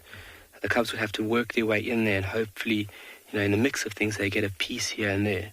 It's a tough system to be in. And it's amazing how they survive to adulthood, and you can see why they are like they are. Mom, wake up.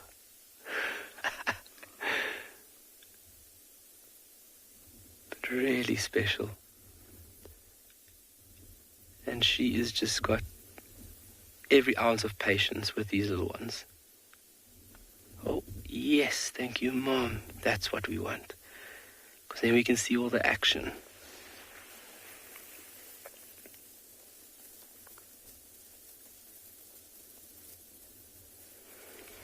So from this little bundle of fur, 3 months, at about a 3-month age, they'll start moving off with the pride, and actually assisting or watching on hunts.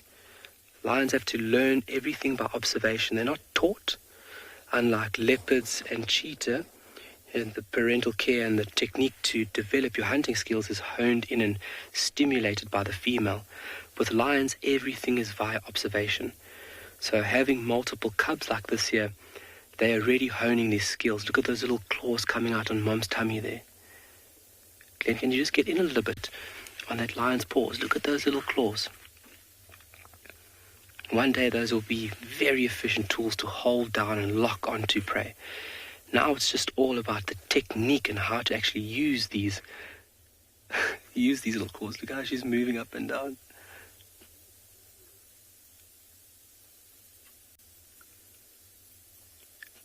But you'll see that one busy feeding now, like I said with those cheetah cubs. Maag is vol, oog is toe. Stomach full, eyes closed. That's typical behavior of young. Might have a little bit of aggression here. I am not moving. We're still trying to gather information about their sex, trying to see if they're male or female. It's a little bit tricky, but I'm sure we'll succeed today. It's always interesting to understand the ratio of male and female within births, and that would vary depending on where you are as well.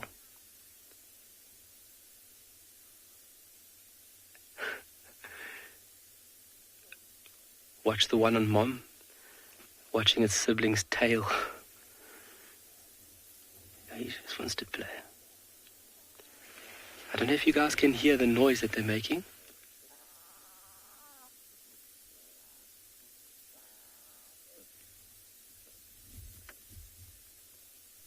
Just a little bit of moaning.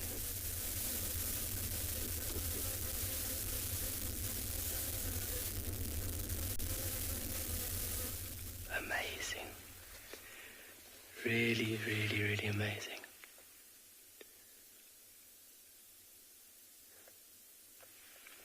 So in picture there you can see the one cub's hind leg. You can see spots are starting to develop. Yeah, so there's just a little bit of like a soft growling going on between the cubs. And that's just a bit of vocal aggression between each other, just to kind of displace a sibling. Because from this age they need to find their place and they need to hold on to that. Can't be pushed around. So they fed about 15 minutes ago and they're feeding again.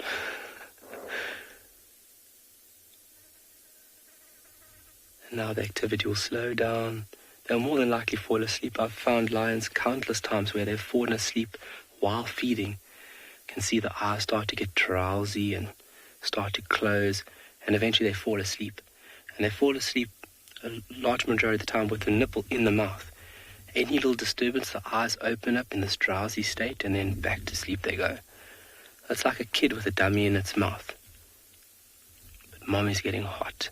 We've got a nice cool breeze coming in from the southwestern corner, and obviously being in that shade provided from that bosque here, it's a really nice, comfortable spot for her to do what she needs to do right now.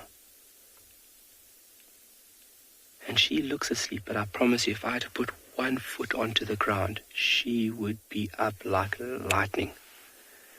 Very protective over this point with these little ones.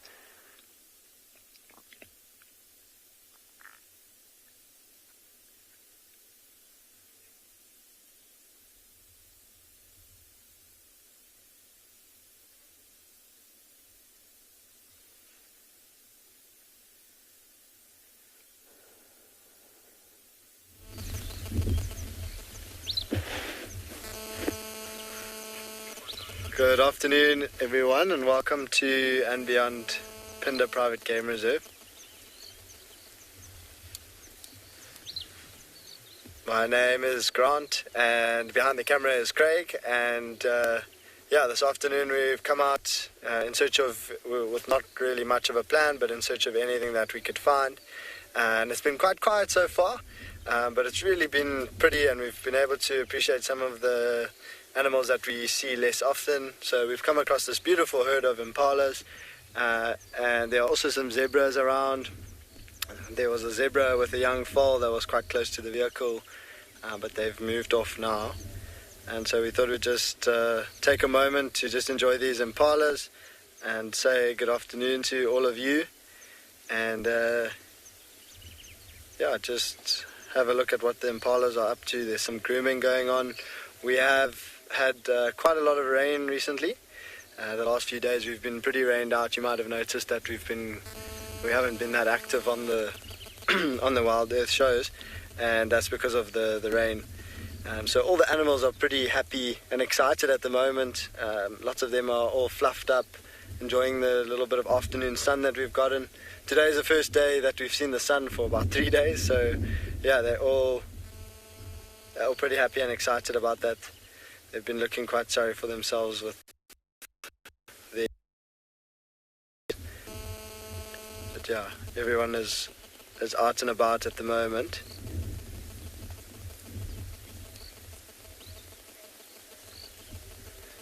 So you might see those clouds in the background. It could rain again this afternoon, but Craig and I are going to continue on our journey this afternoon and see what else we can find to show you all.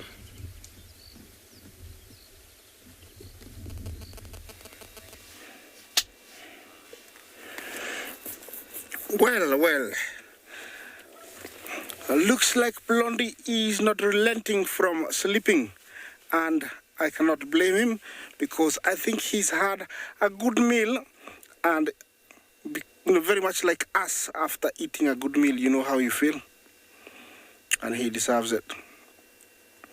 You can see how that tummy is really full. That, whatever is in there is what is forcing him to breathe faster. He has buried his face slightly in that grass because of the flies, but he looks in very good shape at the tone of his color and the texture of the skin from a distance. It looks like he's very okay. At the back, he looks a bit bony, and I think that was caused by him lacking a meal or some meals or skipping some meals. Not forced, but because they were not available. You can tell that the skin is not even, so he was a bit bony. Yeah, you can tell that. And over there, you can tell the pelvis is quite evident that he hadn't eaten for a while. Usually it's nice and rounded, very symmetrical, and right now it's broken. So I think he's making a comeback. They have amazing resilience, and they can, make a comeback and look really, really good within a very short time. The hairs on his knees, means that he's fully grown, mature. It's a good sign that he's come of age. We tend to see that from the age of about 7 onwards. Yeah, nothing sleeps better on these plains like lions.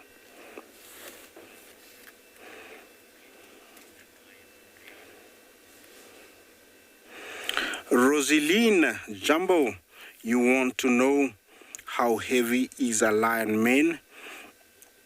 Well, I have seen one, I have touched one, I have worn one, because I lived with Maasai for a very long time when I worked here in my earlier days, and the warriors were wearing one.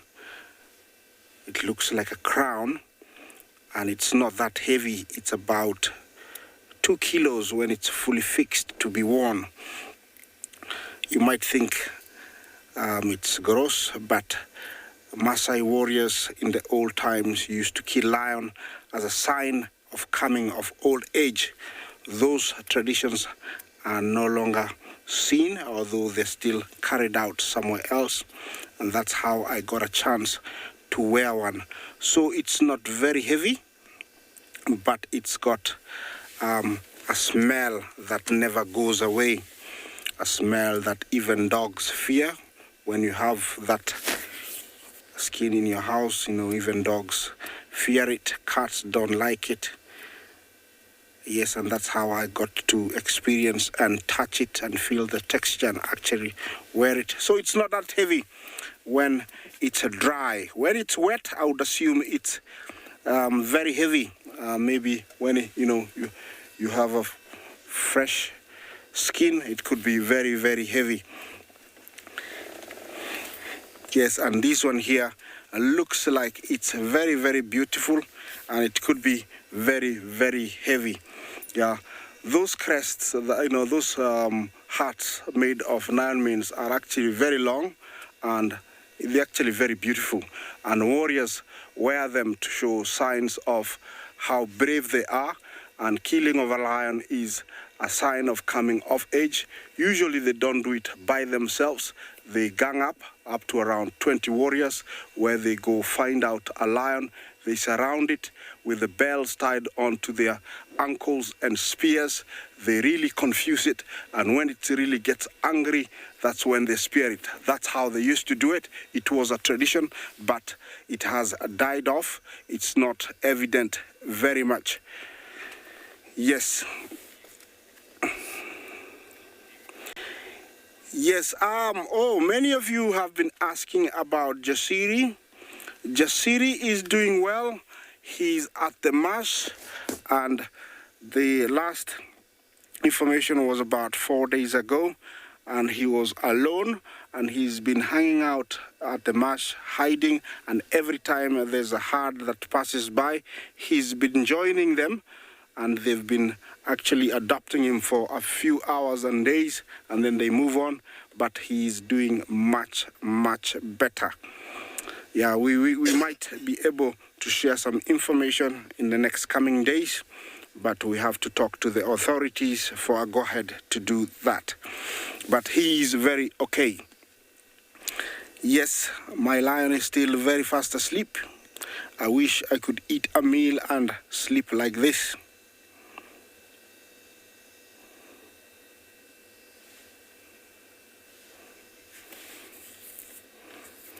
As I take you somewhere else, I'll leave you to appreciate the kind of silence that I'm experiencing where I am.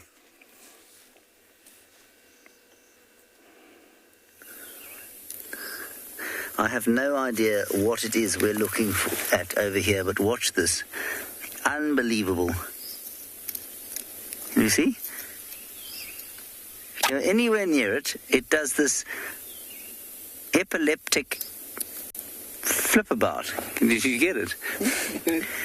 And it must be an amazingly effective anti-predator device. I'll do it once more for you and then we'll leave him be.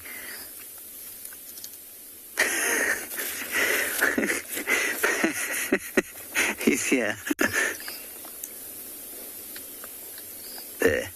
He's managed to find himself some space to go into the ground. We'll leave him covered up there. How cool is that? Anyway, we just thought we'd show you that. We haven't got very far towards where we heard the leopard calling, and it hasn't called again, but we sent Trishada down there. And I must just say that, firstly, we're unable to move from here because you'll lose picture. And secondly, thank you, James Richard, for pointing out that my beard has got quite a lot of white in it these days. I appreciate that.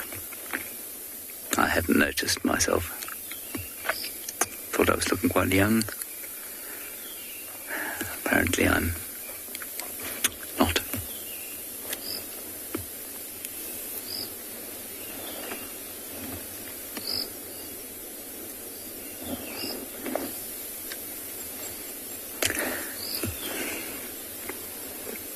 I have to leave.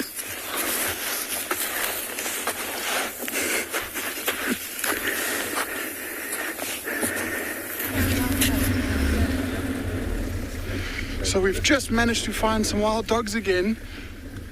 They are running, and so it's going to be very tricky to follow them, but they're moving through this area.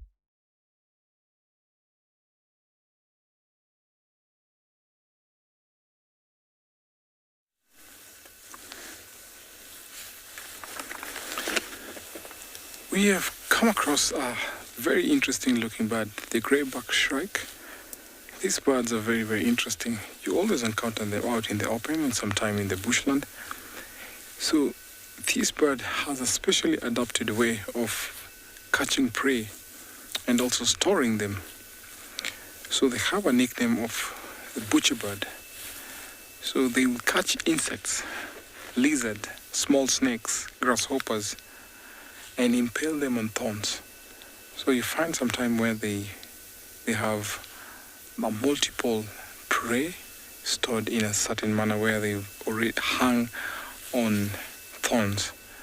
Sometimes also in the settlements you find them using the barbed wire, off he goes, using the barbed wires to impale the insects on the wires.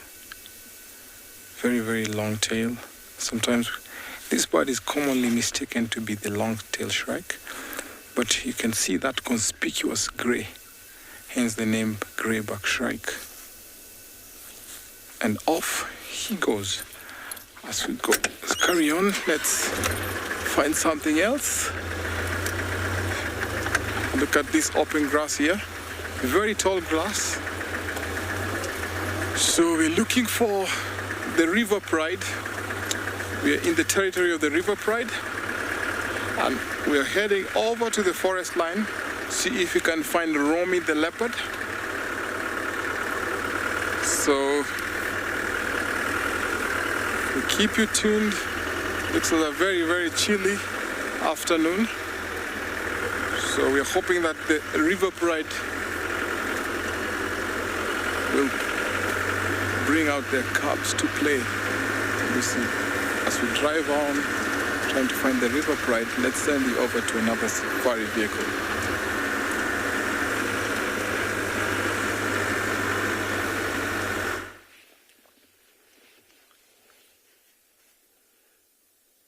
Yeah, I hope you are wrapped up, Tim.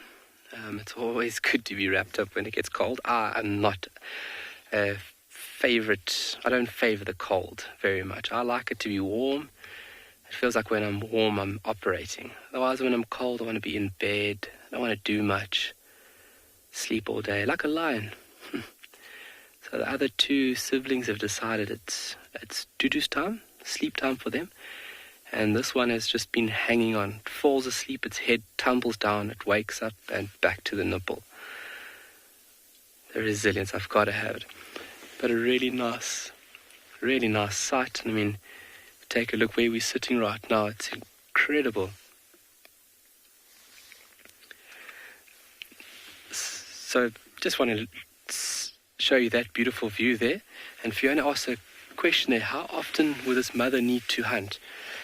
Fiona, when she does go away, it'll be for up to 24 hours, maybe even a bit longer sometimes. But on average, she'll hunt every two days here. She has to keep the intake going because she needs to produce quite a lot of milk. So like I mentioned there, a couple of 100 mils a day for now at the stage that these cubs are. But as they get older, that hunger just grows and it is insatiable.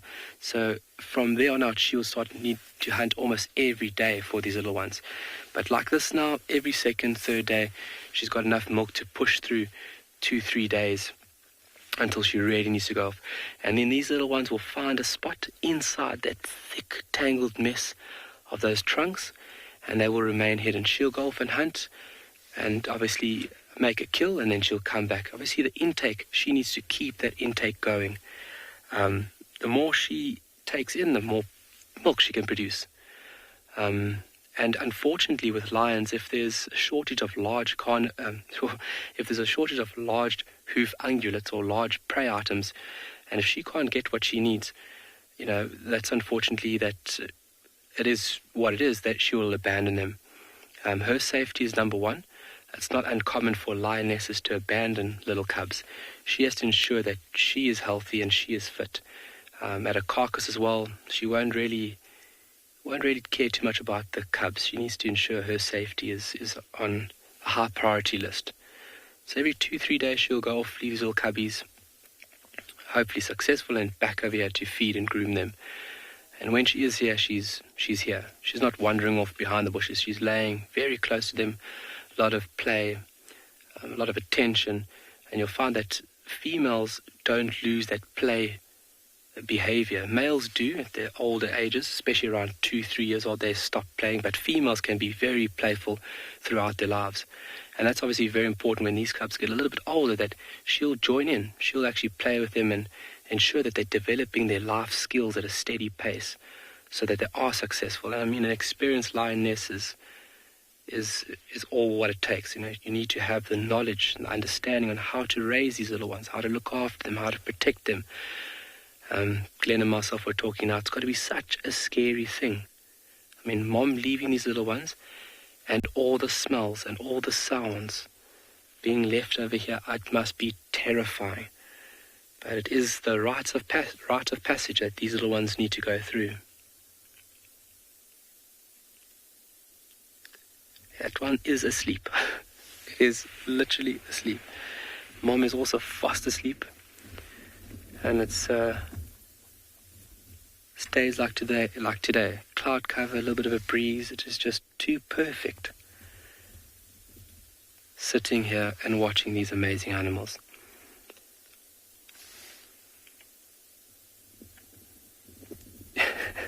It is asleep.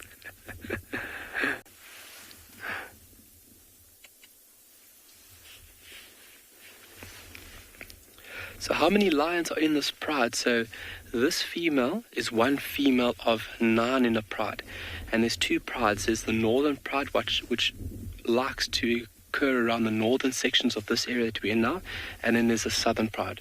And they're also around about 8, 9 years old.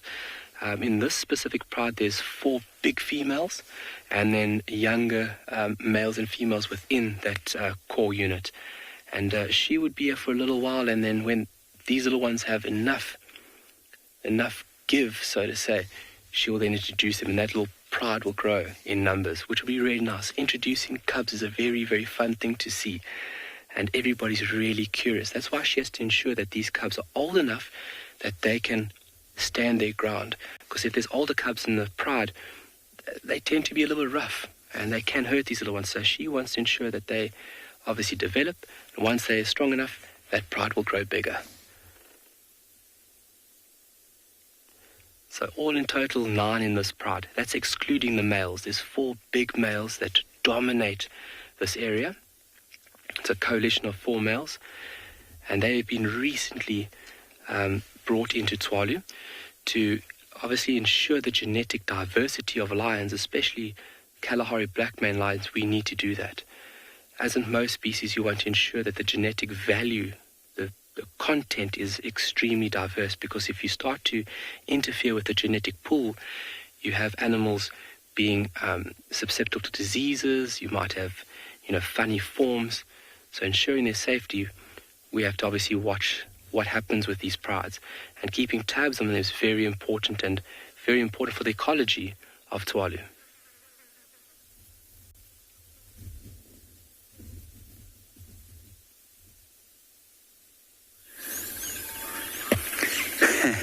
We've just been having the most unbelievable time. We heard some giant eagle owls in this sort of thick drainage line area going, oh, oh, oh, oh, oh, oh. So we came and we found them. They flushed, and then they gave, obviously, a big fright to the 2 Wahlberg's eagles. And the Wahlberg's eagles bombed it, and they made physical contact 3 times, and eventually the owl escaped back up from whence it came. Can you see it, Solly? Yeah. Solly can see the eagle. Let's just go quickly down here. Oh, a giraffe, not the eagle. Giraffe will do. Let's go up this way. I can see the giraffe from here. And naturally, it flew off as you came to see it. There's the giraffe now walking away.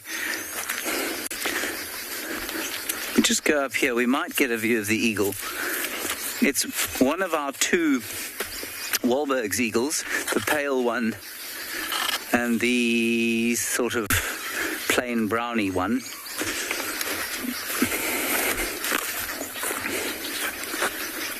But I think they've all disappeared now. Let's have a look at those babblers instead.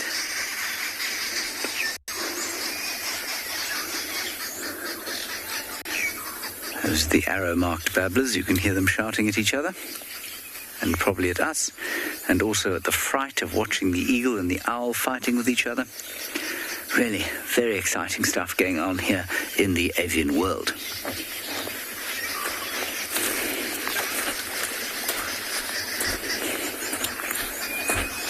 I can still hear the eagle calling.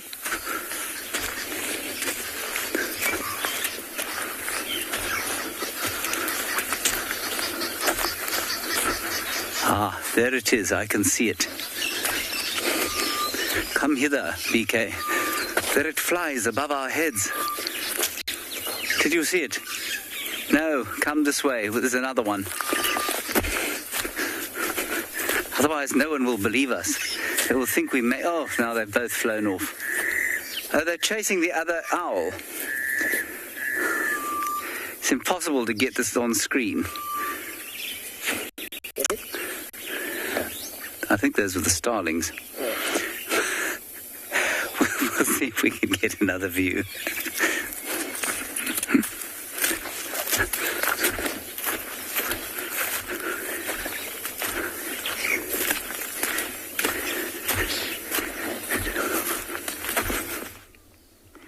We've got two upside-down hyenas here.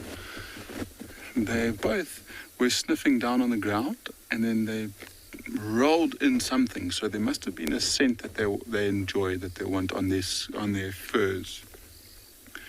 See, that one is still sniffing, that one is now rolling around again. And this might be part of the same clan that was following the wild dogs we saw very, very briefly. We have actually just done a big loop around the roads in this area to see if we can maybe try and predict where they were moving, and see if we could see them crossing out of the area off behind those hyenas. If it is part of the same clan, I don't think these are the same two that we might have seen trailing those wild dogs when we were there briefly. Just because, I mean, they would be on the ground and they'll be wanting to try and stick with those wild dogs, because as soon as they catch something, those hyenas would want to rush in and try and steal it. But it's interesting to see they're spending so much time rolling around there, and I wonder if we can figure out what it might be that they're rolling around in.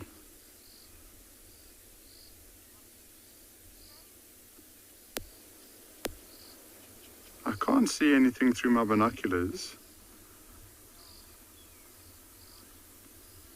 And I can't really see anything on the coat of the hyena that's just stood up.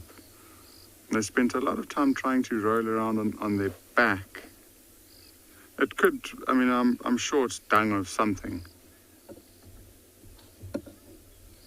Oh, that hyena's got, you can see now, it looks like it's turned its attention towards where we last saw those wild dogs.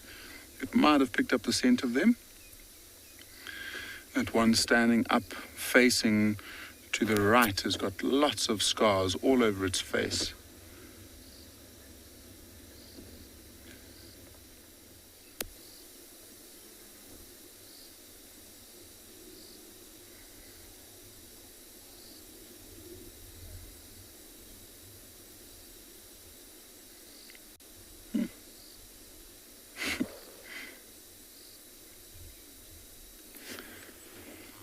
They're both back on the ground.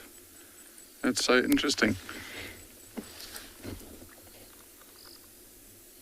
See, that one on the left-hand side has actually got very, very dark feet. So it's the younger one of the two. But it's also got a very, very deep scar on the left eye, just to the left of the left eye.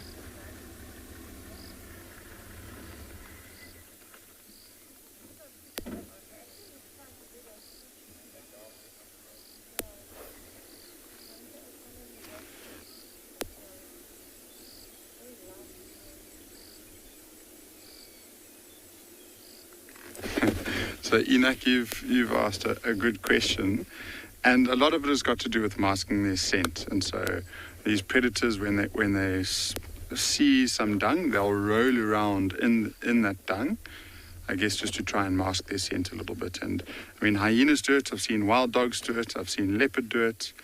I haven't really seen lions do it actually, but I'm sure they would if they got the chance. So it's just got to do with masking their scent and trying to prevent animals from smelling them if they're trying to hunt. So now at the moment, the wind is pushing from us onto those hyenas. And so those wild dogs, if they were wanting to hunt, they'll probably try and move into the wind so their scent gets blown away, because they're actually very strong scented. If you are in a sighting with wild dogs, you are going to smell them, and they've got a very, very, very strong scent. And so moving into the wind allows their scent to be pushed away from the direction that they're going, which means that the impalas, maybe the kudus, whatever they're trying to hunt, won't be able to smell them, and hopefully they get that little bit of that element of surprise.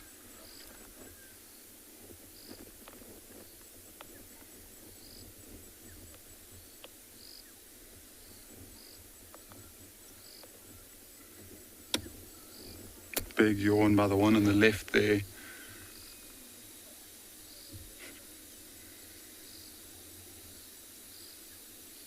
It's even got a little notch on its ears, a bit of missing fur, probably from fighting over some sort of carcass.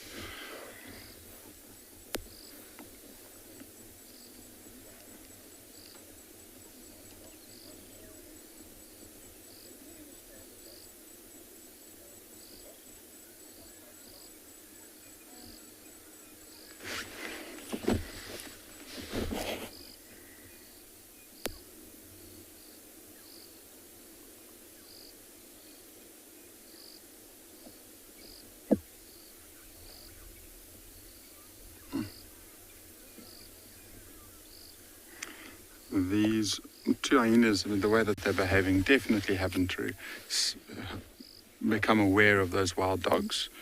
And so they probably haven't moved in this direction. So I think Owen and I might just reposition ourselves and just do exactly what we're doing now. Just sit and wait. And maybe the wild dogs come in our direction.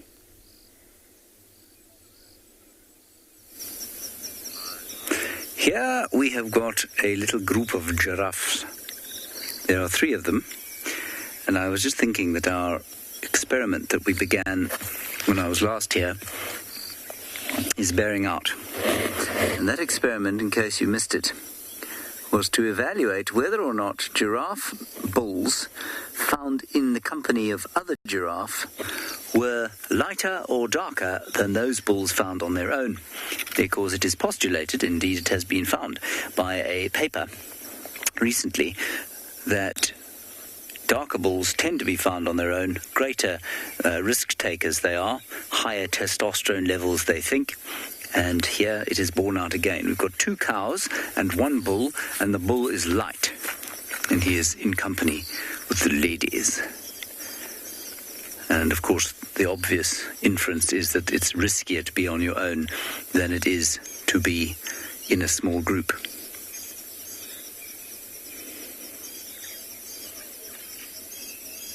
It's a most glorious afternoon.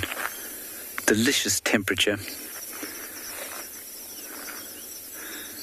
Lovely feeling of kind of thick, not quite cloying, but thick tropical type air, which makes me feel of verdance. It is a verdant day. Fertility of spring is all around us. Right, let's carry on. That giraffe sighting is what we might describe as rank average.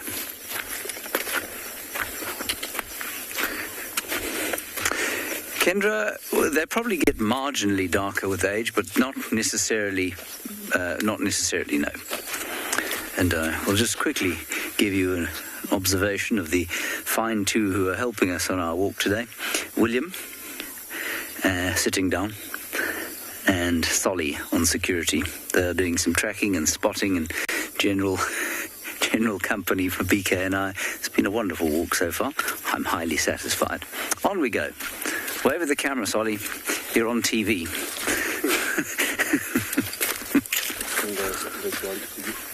The eagle. You've got it. The owl went. Okay. All right. Solly spotted the owl and the eagle again. Let's see if we can go and find them.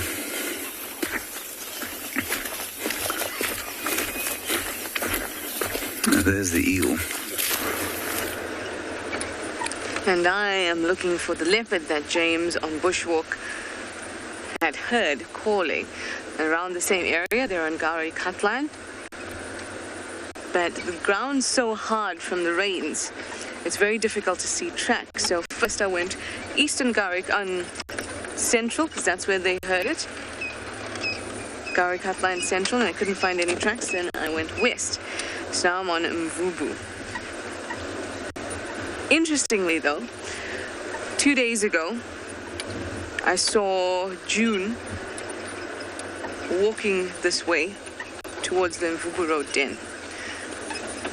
The problem was, Elise, that this road particularly is closed when it's raining because it's in a very sensitive area, and also it's got lots of twists and turns, so you can become unstable quickly. Let's see what's happening here.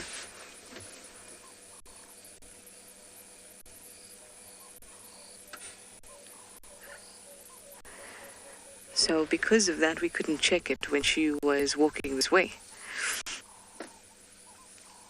So we just went to check it now, and there's some fresh digging.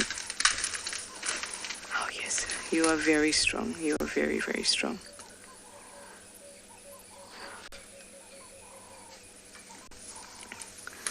This is... Well, we'll let him display first, and then I'll tell you about what this is.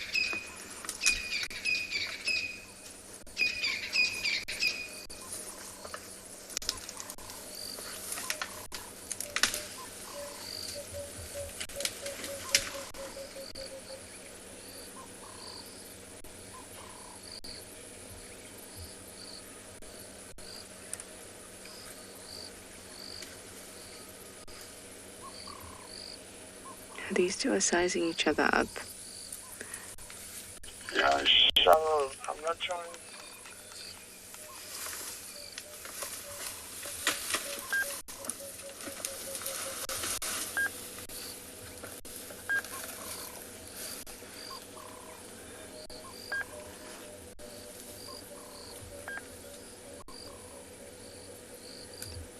And the reason they're doing what they're doing, because the rest of the herd is on this end, on the other side of me.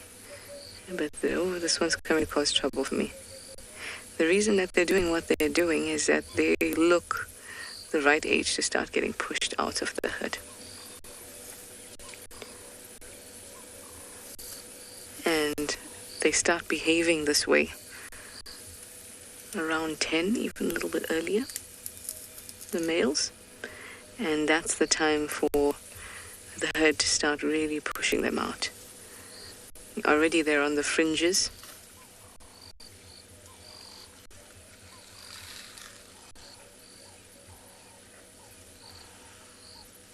So they'll start fighting with each other, other males that are similar aged, eventually moving out.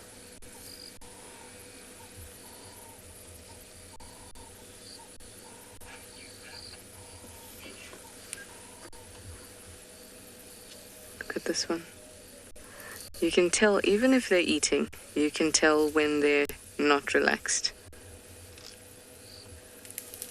This guy's going through some family issues. He's growing up, and we wish him well on that journey.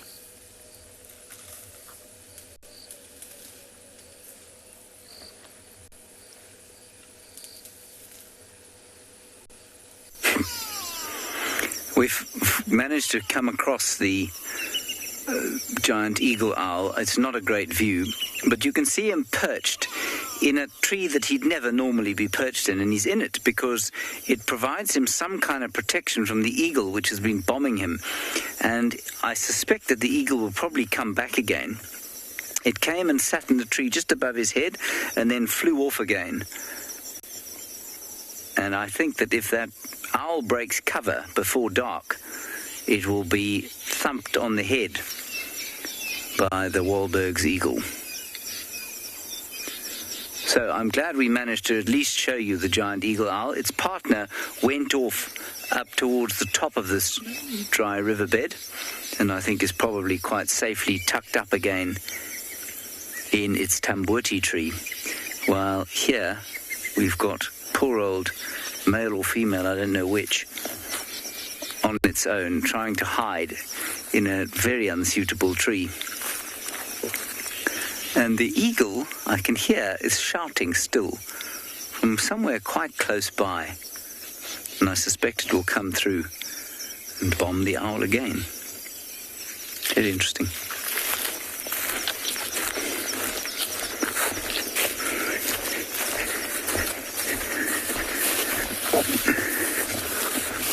You might get a better view. But I think that owl is very much caught up in some thick bush where it can avoid the eagle.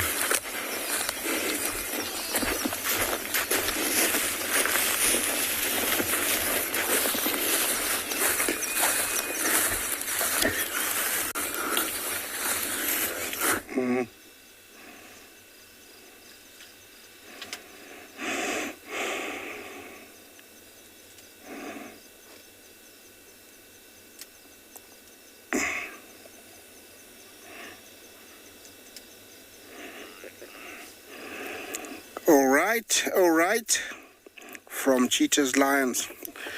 And now I have a beautiful scene here set by the evening sun, zebras, flies, wildebeest, and the beautiful desert date, plus plenty of grass. What more can I ask? Look at this. It's a beautiful scene. You can see the white beard of the gnu, very evident, and a lot of flies. I don't know why the cattle egrets and the swallows are not here, because they would be making a kill. They'd be feasting on these little flying insects. Yeah, it is such a wonderful, setting. And these, sometimes, you have to wait until the sun goes down to find this kind of lighting. This is the photographer's paradise, and also time. Oh, look at the giraffe at the back. Look at the sun. How beautiful is that? Yes. Looks like the giraffe is on a mission. Get away from the noisy wildebeest and zebra, maybe. Yeah, beautiful. Look at that. Remember to talk to us. #WildEarth. Question, comments are very welcome. Also, send in question for your kids at WildEarth TV. And we will answer you live and direct from one of our locations. Yeah, I'm loving this. I hope you're doing the same. The wildebeest here looks like they're very scattered, which is very typical when they're not going anywhere. They're eating the grass.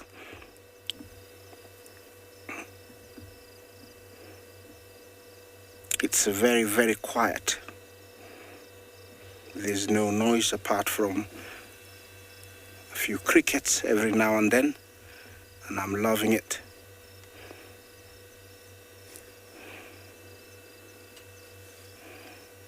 Let's see what else we have on the frame. The backdrop at the back there is the escarpment, which forms the boundary between the reserve of the triangle and human beings.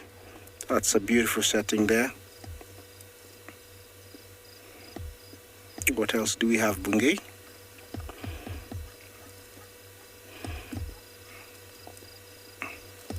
Some more wildies. In this section, there are not very many, and looks like there are 2 or more bulls. I like how the light catches their horns, and they look very shiny. Do you see that? Also, the texture of the tail, you can see also shiny. Yeah, that tail must be very useful with all these flies. I can't imagine being here and not knowing what a bath or a shower is. Those flies would eat you alive. And that's why they have tough skins, so that these flies don't bite through. Beautiful. Look at that.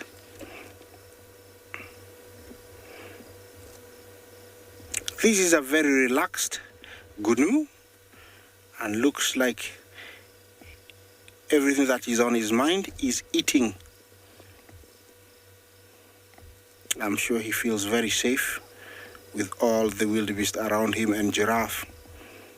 And that's why he's concentrating on getting as much as possible on this last night. Maybe he doesn't know what the night will bring, and so it's a good time to accumulate as much as possible. Thank you for turning around. I was wondering when you're gonna show us your head.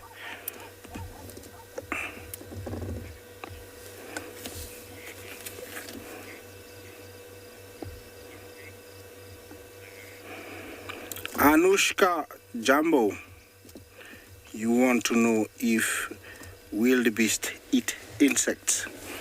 It is not in their diet, but while trying to get the grass onto their mouths, I'm sure they do eat them unknowingly, and I don't know if they taste the grass or they drop the grass, but they do eat, they do eat them. And not only them, but most grazers do eat insects unknowingly. It's not part of their diet, but because they're hiding there, they're trying to get away from things like birds, these flies and insects. They stay on the grass, and the wildebeest comes and, trying to feed on the grass. It will definitely feed on them, but it's not on their diet. Anushka? Yeah, back to our beautiful evening scene. It's such an amazing setting. Who's that flying across? Looked like a heron.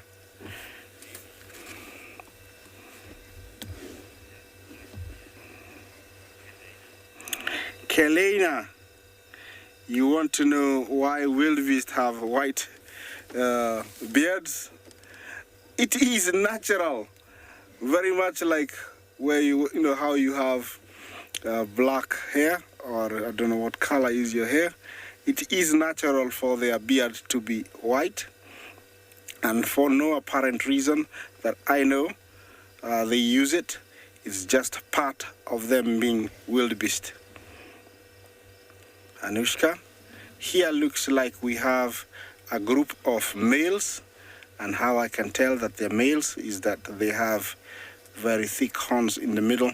They're bigger build than the females, and actually you can tell they have a belly button. It's another way of saying of telling when they're on side profile. Look at that beautiful white beard. They are very pronounced when they stand against the sun like that. The tree you see there, it's a different one. It's not the desert date. It's a boskia. It's one of our other trees that we find here in the Mara, or also called the shepherd's tree. Yeah, I'm gonna stay here for a little bit, maybe drive another 100 meters because there's some zebra heading my way.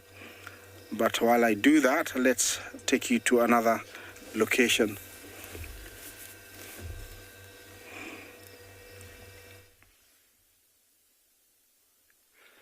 I think this afternoon we'll also be gifted with a wonderful sunset. This cloud cover that we have, these stratus clouds, I'm sure are going to make for a spectacular sunset. Clouds always make sunsets a bit more dramatic. Obviously, the light hitting the top layers of the clouds itself, and then that light being illuminated down to us over here. But it really does make something a bit more interesting when you've got a bit of cloud cover. And I love clouds. Watching clouds, you'll never see the same set of clouds. It's always changing, and it's creative. It's nature being at its most creative. It's beautiful. We are just relaxing here. Relaxing as the lions are relaxing. We're following the same flow. And how beautiful are those mountains? The beautiful Koronenberg mountain range, part of a big geological group called the Olifantshoek supergroup. Olifantshoek, it means elephant's corner, translated from Afrikaans, and hence the name supergroup. It's quite a large feature, and we're sitting almost on the most northern extremity of this beautiful, beautiful mountain range. And I love mountains. Oh, I love everything, actually. But what a treat. So the mountain range allowing for other inhabitants to inhabit here. Very important habitat for mountain zebra.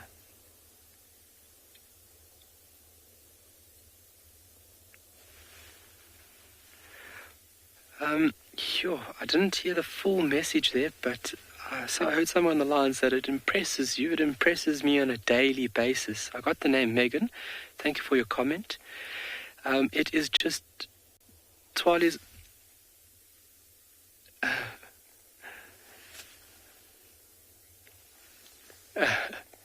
Twali's skyscraper's always impressed you. It is very impressive. Yeah, it's just constant eye candy. I like to refer to as having different things to look at all the time. So this big auntie is out for the count. She's rolled over once, and there was one little cub that we watched it. It was on the nipple for at least 25 minutes. It moved from one nipple to the next. Mom rolled over. It rolled over with mom and went on feeding. I'm sure it must be sleeping now. So you can see the ferocious appetite. And this lady, being older and more skillful in hunting, would be a big positive factor to ensure the cub's safety from here on out. But she's designed in every manner. If you look at her, she's designed and built to be concealed. Obviously, males have a lower success rate when it comes to hunting. The females do a large majority of the hunting, and males will join when it's larger prey items such as giraffe or buffalo, really large items where you need the excess weight and power to bring down these large hoofed ungulates. Also very dangerous, so very tricky stage, but she's got the skills necessary, I'm sure of that.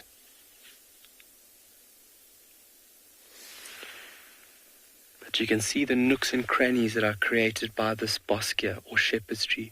Could you just go up slightly for us there, Glenn? Over to the left, and look at all those little hiding spots that these three little cubs can find or seek refuge when mom is away. Because that's what they'll do. They'll go into those little cracks, into those little nooks and crannies, and they will remain hidden.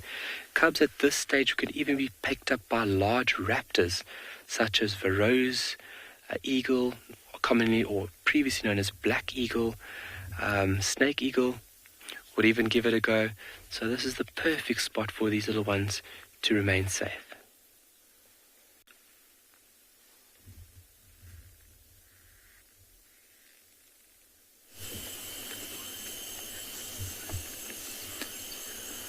So we did some circuits around, gave Lagatha a bit of time to settle down. Remember, we had that other vehicle approaching earlier, so we left her. And look at her, she's sitting out in the open and she's panting up a storm. Look at that belly. It literally couldn't be any more full than it is right now.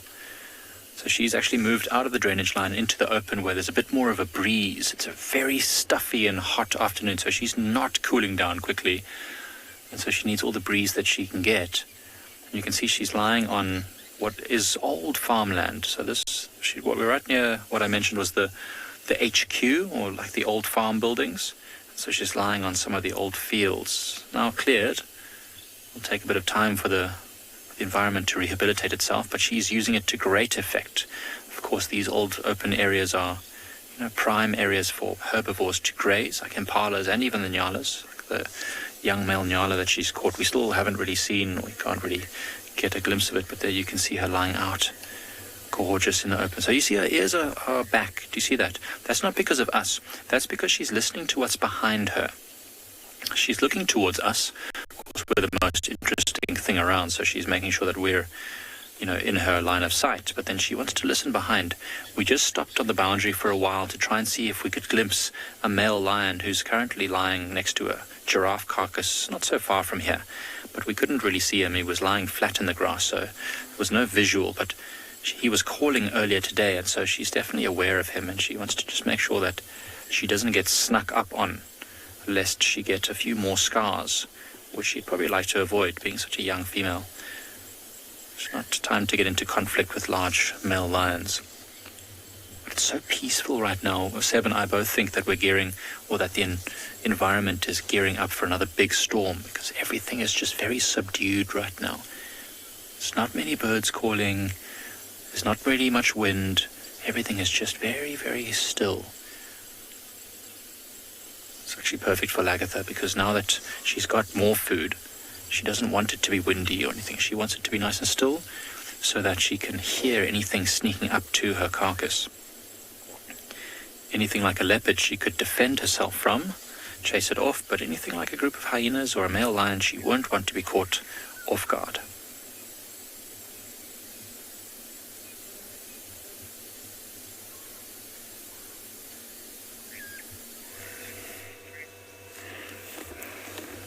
Well, I cannot resist sharing another photogenic, beautiful sunset with you. And there it is, so beautiful. And that's how our day starts to end. I hope you're enjoying this. It's really, really cool. Look at that. On the foreground, there is some animals. I don't know if you can see them. One by one, and they're going from right to left. So beautiful. It is the setting. Sometimes I think animals think that they're going to go to a safer spot, and so they leave one to go to the other, and sometimes it's the worst mistake. And these zebras are actually heading back towards where they were not supposed to, because they were heading towards the plains, and now they're going back to a very wooded area. I don't know who came up with that decision, but that's what they're doing.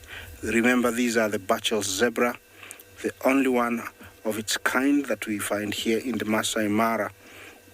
And those two looks like males, and they are trying to get away from this area.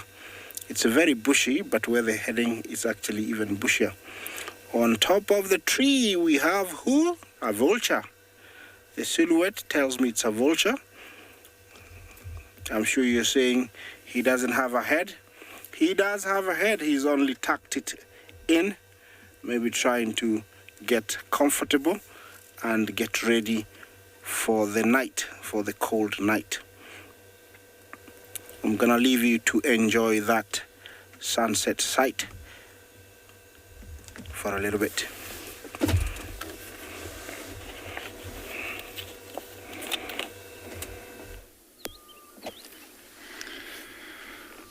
Welcome back to And Beyond Ngala. Marna has helped us out a lot, and she's just managed to find this leopard.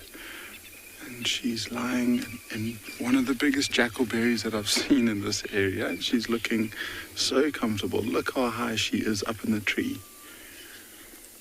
To make it even more special, across the river, no more than 200 meters away, in front of us, we've got a herd of buffalo that are crossing. Looks like a small herd, so maybe just a group of buffalo bulls. But they are crossing the river very slowly, and they've got absolutely no idea that this leopard is here.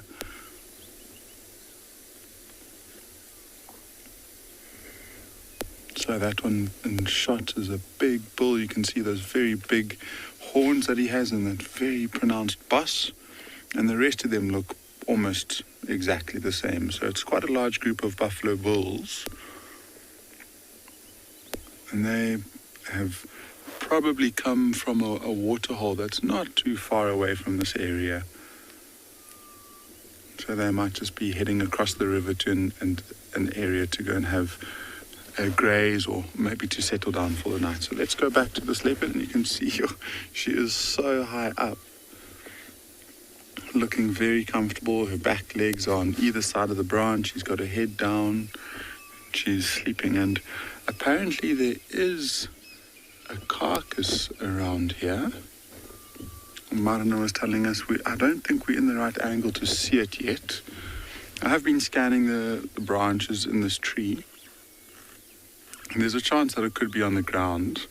This female, especially if it's quite a heavy carcass. She battles to hoist it, and this tree is huge. I mean, from the first branch that sticks, or the first V where she'll be able to put it up, is probably about 3 meters, 3.5 meters tall. So it would be quite a tough order for her to hoist it that high.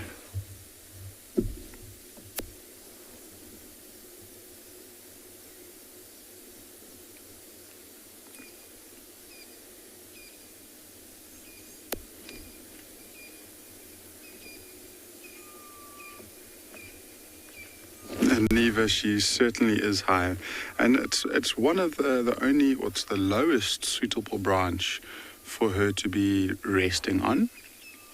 And it's interesting why she decided to choose this branch. And I mean, maybe she decided to get quite high up, and today it's been very hot and humid, and maybe she was just trying to get to a slightly higher vantage point to catch more of a breeze. So within this riverbed, if we were to lie down here, all of the bushes around us would have acted like a natural barrier, and we wouldn't quite get as much breeze as she would be getting up at the top of the tree there. And so for her, positioning herself very high up in the tree serves a few advantages. Like I said, it cools her down, but then it gives her the opportunity to scan all the way around her. So she's not looking completely full, although she does have a carcass here. So, I mean, if she didn't have a carcass, it might be an opportunity for her to look for something to hunt. But now that she does have a carcass, it's just an opportunity to look for potential threats coming her way. And she needs to keep a constant lookout, because this is one of the females on the reserve who have got a cub with her that she's looking after. And she's done well. The cub is over a year old, but it's still very vulnerable.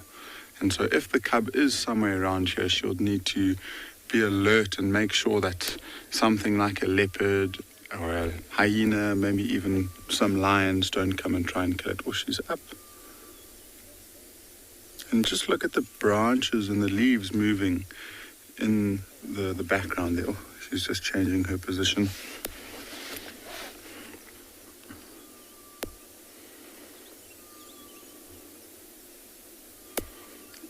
Nice of her to turn around for us. We get to see her face for a brief moment.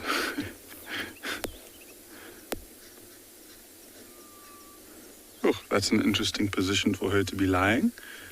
Almost if she falls asleep, it looks like she could roll off the branch.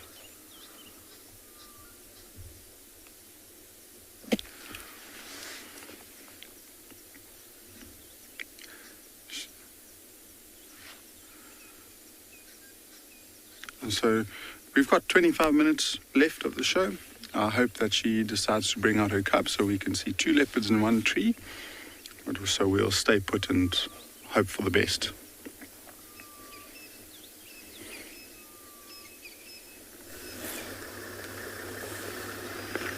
Now we've come across this ostrich that is by himself and is wandering off and making sure that he is not in danger. Look at how he's scanning and watching around. Now, relative to their eyes, ostriches have very small, teeny tiny brains. Because the brain scalp is super small, so they have to have a very good vision.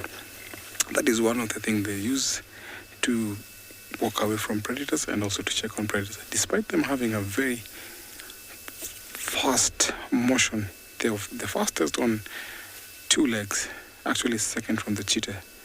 Look at how pink his neck is and his leg.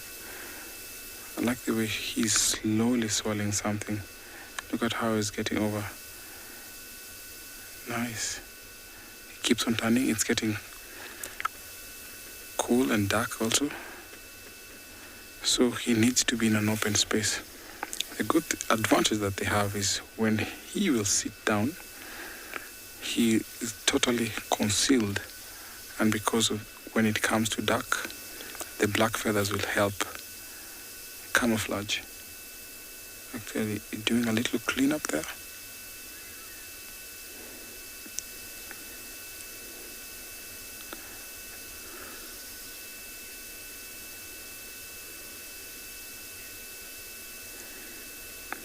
Ian, thank you so much for your question. Do ostriches sleep standing up? Sometimes they do what you call rest or sleep standing, which is not that long of a sleep, but I'll say just a little sleep or rest. But when they sit down, they can actually sleep. But generally speaking, being a vulnerable species like this, it can fall prey to lions, hyenas, cheetah, or even leopard. So they don't sleep that much. They only take short intervals to rest or to sleep. It's cleaning there. I think one of the legs needs a little scratch, clean off. Look at how dark his feathers are. This is the common or Maasai ostrich. He's so pink because he's on his breeding plumage. When birds come into the breeding plumage, they tend to be bright in color and dark, which is attractive to females. And when ostriches come into that breeding plumage, their feathers become more black, and see the tip of the feathers, and then the tail there is super white, and also the white pink legs and the pink neck.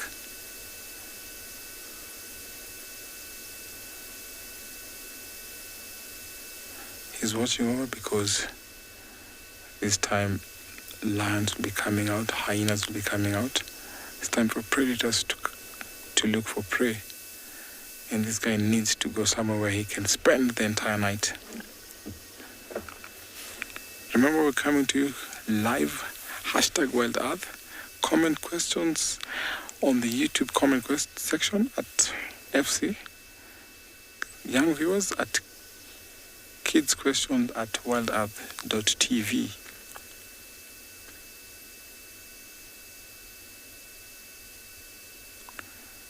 So they normally pick a place where it's warm enough to shelter away from the cold and then rest for the entire night.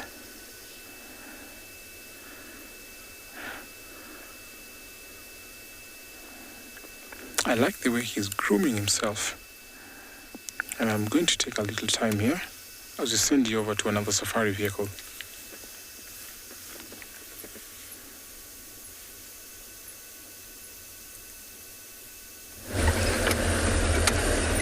I love the color of the ostrich when it's all ready to mate.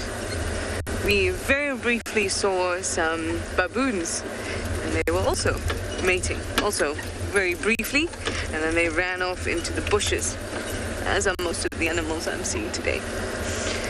I was telling you about the Mvubu Road Den. I said to you, the last thing I said to you before we got our attention got taken by the elephants, was that there was some new digging by the big main den entrance hole.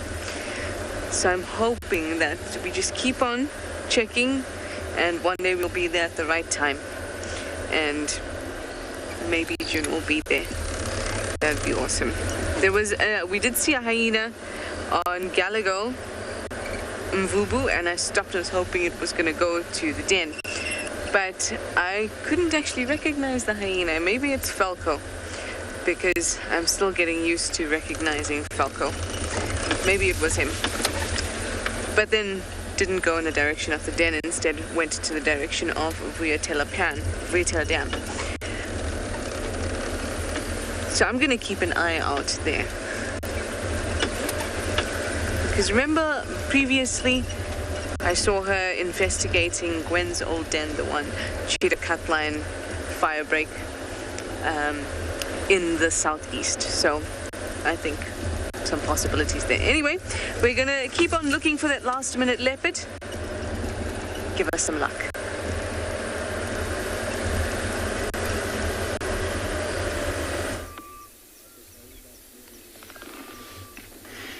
We've moved a tiny bit more forward, where we could get into a position where we could see her face, and she's resting really nicely up against the log that was initially blocking our view. And if we pan over slowly, we just managed to find the remains or the kill that she's made and successfully hoisted up.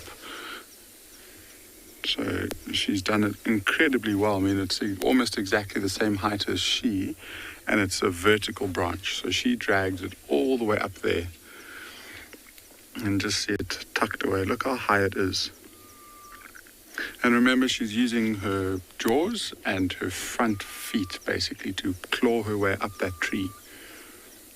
And we've been having a bit of a debate to try and figure out what she might have caught. And we thought it might be an opportunity for some of the viewers to guess. And so if anyone has any suggestions and thinks they might know what it is, feel free to let us know in the comment section.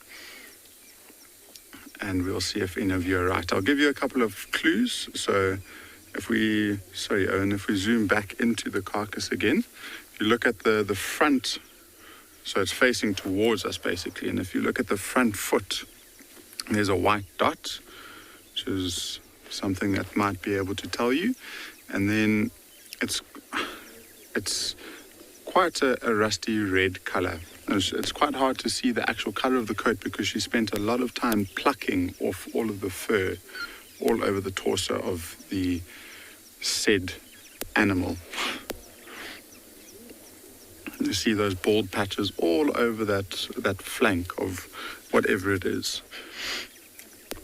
And so she must have caught it and realized that it was small enough for her to take up the tree.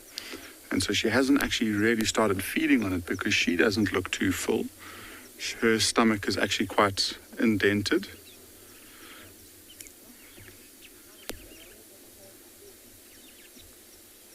So Miva, you are disqualified because you gave us two options. You can't give us an impala or a duiker. You have to choose one. But it's neither. So unfortunately you got it wrong, but keep the answers coming in. Let's see if we can get the right answer.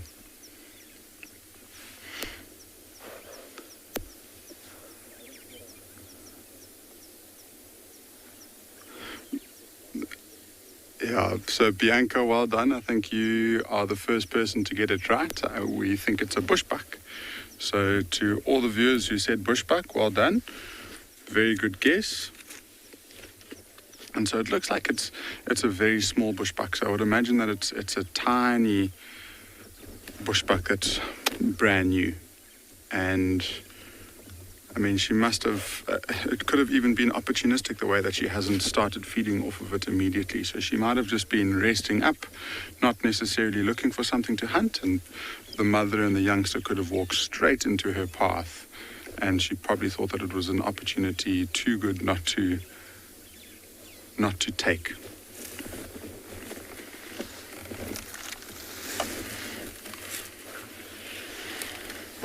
So it would be awesome if we could get her to move towards the carcass and at least feed for a bit. And like I was saying, I mean, she hasn't really fed on the carcass at all. You would see that very swollen stomach if she had started feeding. But she, I think, is just enjoying this temperature dropping with the breeze. She looks very happy. I mean, that carcass is completely safe from almost anything. I think the only thing that might come in and take it away from her would potentially be another leopard. And over the last couple of months, we've been watching a young male leopard who it almost seems like one of his techniques to try and get food is to follow this female leopard to eventually where she might be able to have a kill just like this. So I wouldn't be half surprised if we came back here tomorrow morning and we find a young male leopard feeding on this carcass, if it's still around. You see how heavily she's panting. And I mean, the temperature is dropping considerably now, so she's still feeling the effects of the heat.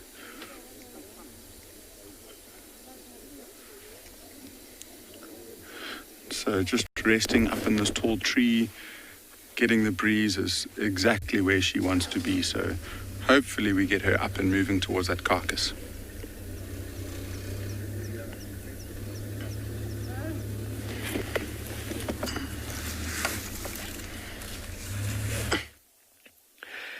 Glenn just made a comment here. It's definitely a Sunday afternoon. By the sight over here, a lazy Sunday afternoon. The little cubbies are up and about. A little bit of play happening behind Mom.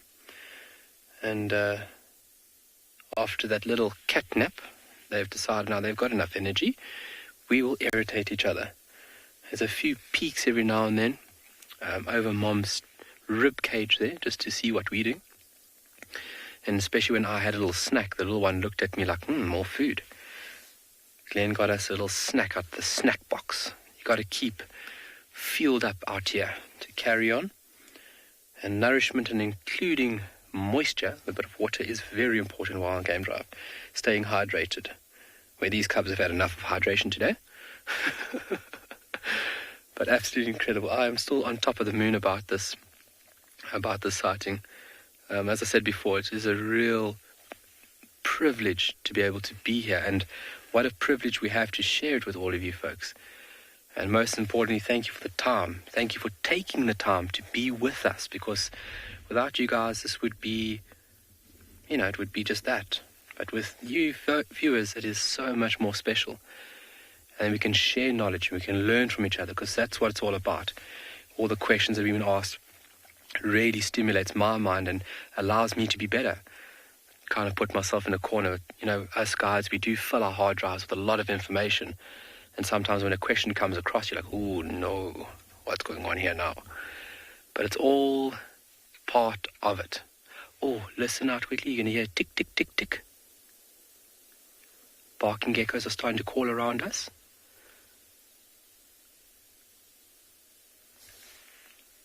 Oh, they are very active now. So they'll start settling down under the cover of darkness. They will definitely take it easy. And tonight they have safety of Mother being here. Just like I mentioned, it's not uncommon for her to leave 12, 24 hours, leave these cubs by themselves to do their thing. And anything will get their attention. Small lizards, rodents, birds. Anything gets their attention. Anything that moves gets their attention at this point. So, playing with sticks, playing with each other. I don't know if you guys could just hear that. Tick, tick, tick, tick, tick, tick, tick, tick. One of the typical sounds in summer is the barking gecko. In the midst of summer here, December period, the eruption of these little geckos can almost be deafening. A typical sound of the Kalahari. And thinking about it, reptiles don't really vocalize. So, except for geckos. So hearing this amazing sound made by this tiny little gecko is something to behold. Oh, Mommy, you're in our stretch. Oh. It looks so like she's in her place when she rolls over like it. It's like, okay, let me try this side. It's almost like laying in the bed and you've been laying on one side for too long and you adjust. Oh, I'm sure you guys heard that one.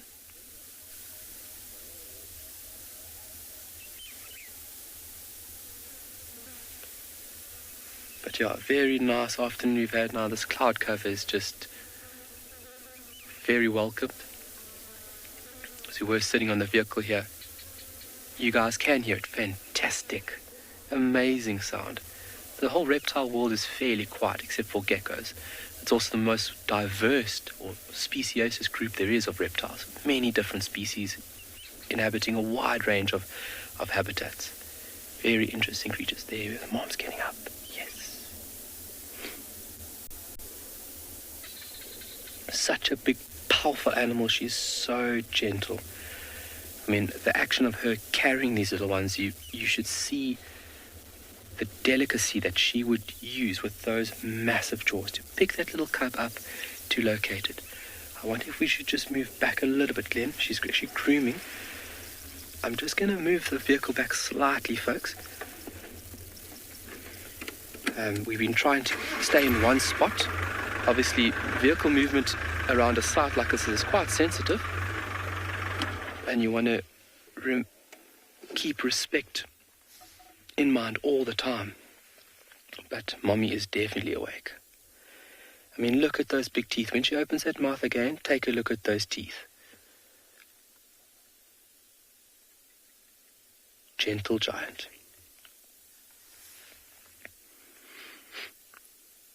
She's licking her lips like she's hungry. But a very devoted mom.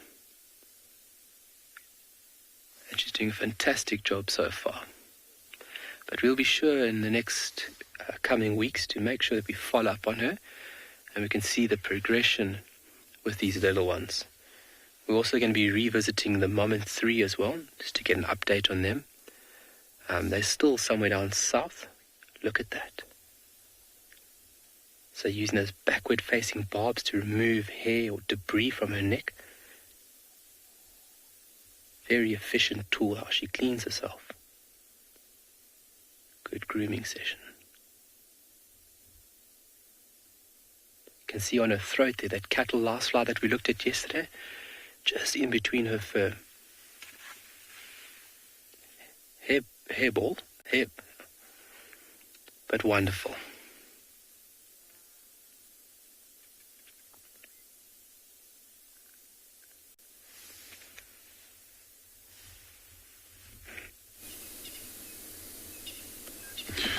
Well, I'm glad you have seen one cat that's half awake and up and moving around a little bit more.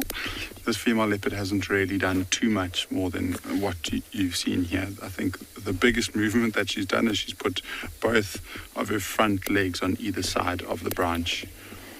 But none of that typical cat behavior like you've been watching in Tswali, where that lioness was grooming herself and yawning. This leopardess hasn't done any of that. And so that tells us that she's very comfortable in the position that she is, and she's not looking to get active anytime soon. I would love for her to walk across that branch, though. It would be such a picturesque moment of her getting up and almost silhouetted against the skyline as she walks across that branch towards the carcass. And she would eventually have to jump across to the other side to get to it. So that would be ideal. We've got 3.5 minutes, and Owen said that he can definitely make it happen for us. So if it doesn't happen, you can blame him. But she is really in such a beautiful spot.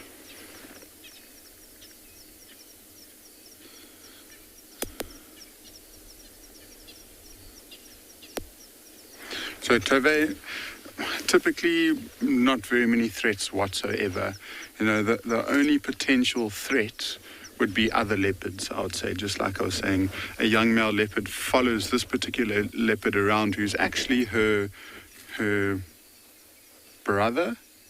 Yeah, half brother, I guess. They both share the same mother. And that's really the only threat to her. Otherwise, hyenas will come around and sniff around the base of the tree, and if they're lucky enough, they might pick up the scraps of the bones that she might be dropping. Lions don't have that power-to-weight ratio to climb a tree this high, so she's very, very safe from almost anything, barring other leopards, I would say. You know, and there's a chance that she'll get up, and because the carcass is so small, if she feeds on it, she could feed almost on the entire carcass within an hour or two. And so once she's done, she would potentially move away. We're just saying, I mean, we've had very sporadic viewings of this female leopard recently, and the last time I saw her was before September, I think. So almost a month, maybe 5-6 weeks ago. And even then, I hadn't seen her cub. But there's a good chance that she's still got it somewhere around. You know, maybe she's just taking a break from it. She's left it in a spot. She could potentially jump down the tree and go down and have a look and bring the cub back to this kill. It's been another wonderful day out here in the African bush. I mean, we've been able to find all sorts of wonderful things from you up in the Masai Mara, all the way down to Pinde on the southernmost reserve. I mean, here at Ngala, we've just been able to see things like we've just had a brief view of those wild dogs, but I think this leopardess for this afternoon has certainly taken the prize for one of the best sightings that I've experienced this afternoon at Ngala. And I mean, if you think about everything that we've seen, it's been a wonderful day. So hopefully everything carries on as good as it has been tomorrow morning. And we'll be here in exactly the same place at the same time, looking to show you and bring you wonderful animal sightings throughout the whole of Africa. So that's us from Anbion and Ngala saying good night to you, and we hope to see you all tomorrow morning.